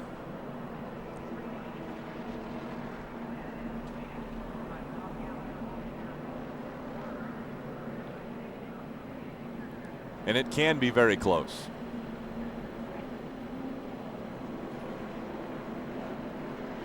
Dale Jr. knows how much fuel he saved. He feels like he should be good. If they were close before, he saved a lot of fuel. Fortunately, we're going to have to run an extra lap or 2 here because of the green-white checker conditions. When we come to the start-finish line, Phil, it will be the 100. We will have completed 188 laps. That was the scheduled distance. We'll get the green flag, the white flag, and the checkered flag. So it will be 2 laps of racing that they will get once the green flag comes out. And that will be about 3 laps beyond the scheduled distance, right? Because if they're going to complete 188 now, that's when correct. They take the green, they will be completing 189. That's correct. So they will go, the scheduled distance was 188. They will end up going 191 That's an additional 5.32 miles. And they were talking about getting around 7.2, maybe a little bit more. 8 miles because they're going to go 3 laps farther, so it's going to be 8 miles. 8 miles will be the extended length of this race. Very close to 1 gallon of fuel. And in this day and age, everybody would love to give Dale Earnhardt Jr. about $2.80 for 1 gallon of fuel right now. We have thousands and thousands of people that would give $2.80 to give Junior a gallon of fuel. 1 gallon of fuel. As we close in on the final laps at Talladega Super Speedway for the Aaron's 499, Dale Earnhardt Jr. trying to find his way back to victory lane. Can he do it today? We're going to find out. There will be 2 laps. Green, white, checkered or what? Sir, green, white, checkered.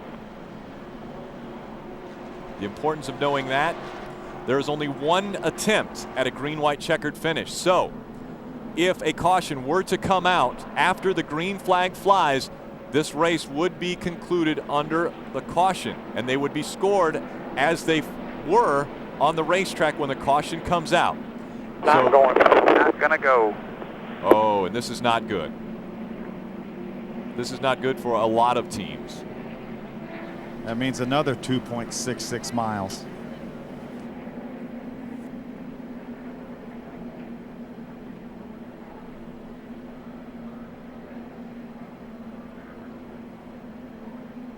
I'm gonna run out. Anxious times right now for the 8 team.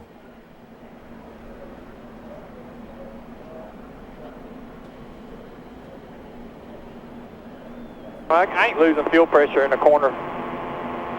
Yeah, so should be dropping a pound or probably, but it don't. If you saved it like you're supposed to, you'll probably be all right. Just going to be close. You were 3 laps short. You've been saving fuel. We've had 3 cautions, and they've added 3 laps to the race. So we'll just, whatever happens, it happens. That was a good, strong, you probably should be all right by Tony Jr. Well, I tell you what, obviously we ride shotgun with Dale Earnhardt Jr. with hundreds of thousands of fans here on NASCAR Hotpass, and all of us want to see that Budweiser Chevrolet in victory lane, and so we're all hoping and praying that there is enough fuel left in the fuel cell. Tell that 12, it might, he'll probably be pushing me, so we'll just see. Let him know it might run out, or go jack me up. Yeah, I'll talk about the next 5 cars back to you. I think a lot of people are in the same boat here. We saw Denny Hamlin already run out of fuel. Remember, but he was the car that led the majority of that race, Rick, and we talked about him getting the worst fuel mileage of anybody out there, yet he stayed on the racetrack, ran out. Yeah, Denny Hamlin was obviously wide open as he was leading this field around the speedway. Rick Nitro just walked by me and shook his head, just looked at me, rolled his eyes and shook his head. Well, amazing the fact that another lap was added here. NASCAR obviously not thinking the track was ready for competition the last time they went by, and so they added 1 more lap. Pace cars off, green, white, checkered. This time, the green, white, checkered. Can we make it to the start-finish line after 2 laps of racing? That's what we'll have as they come up to speed, coming through the tri-oval. Out in front of the field, it's Jeff Gordon. We're running in the 8th position behind Kevin Harvick. Right behind us, green flag. Ryan Newman in the 12.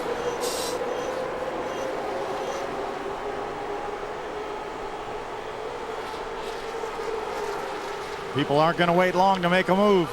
It didn't take long for people to move out of line. 2 car lengths back to 2 by 2, June. Caution coming out, coming back. The race going to be over when you get back here, June. Yellow's out. Problems in front of the 8 car as well as problems behind the 8 car. The caution will come out. Race is over. That will end the race. 12, we're ahead of that 12. Yeah, I'm sure they'll lock it up, Jim. That's 4 points. What do they do with that 20 there, Steve? I don't know. They crashed into 1 and 2, and then he was like racing back, and then he got in a wreck. Everybody was shut off in front of him. All right, just got to get across the line there, Bugs.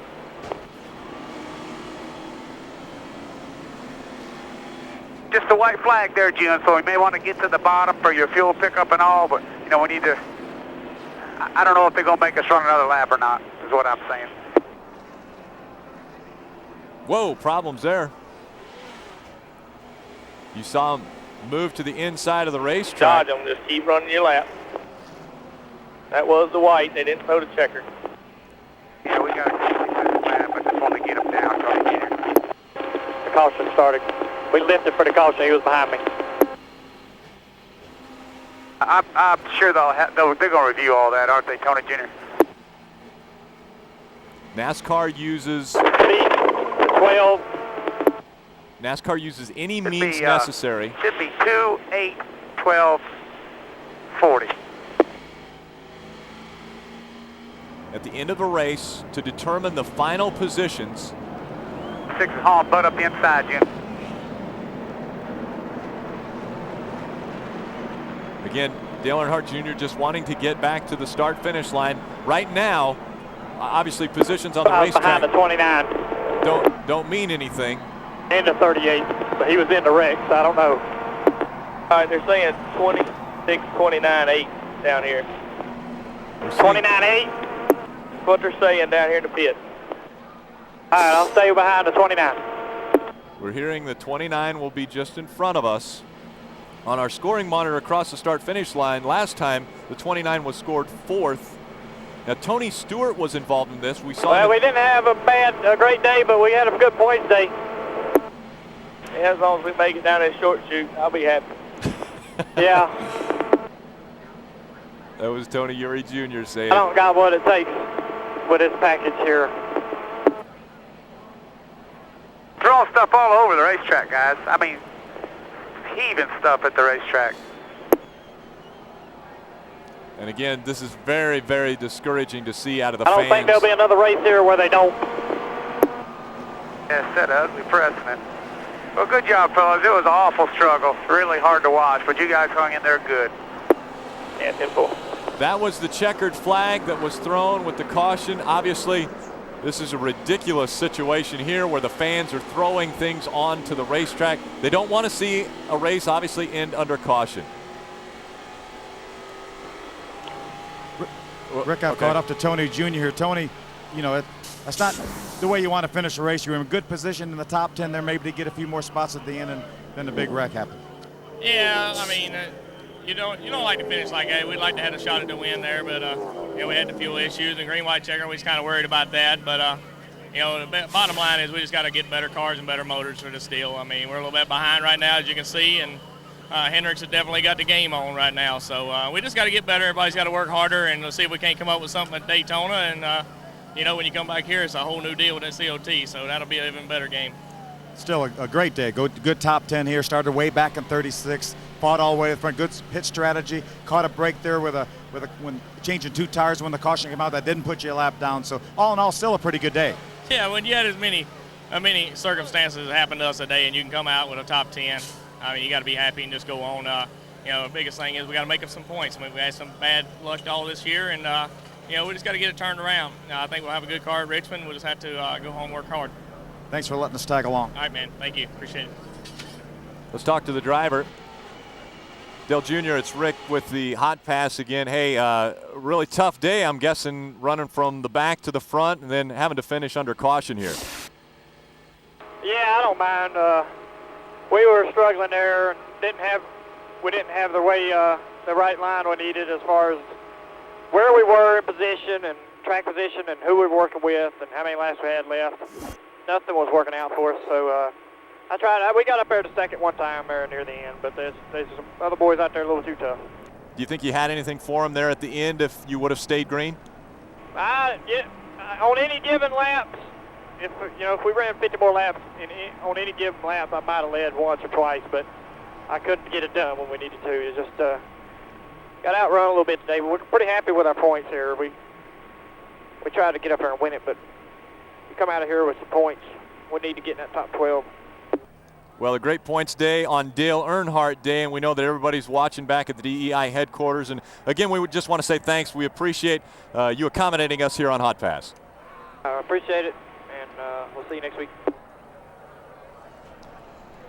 So he will jump out of the car, head back to his garage stall, and back into his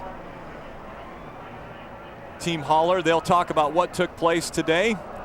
The man who was the king of the crew today,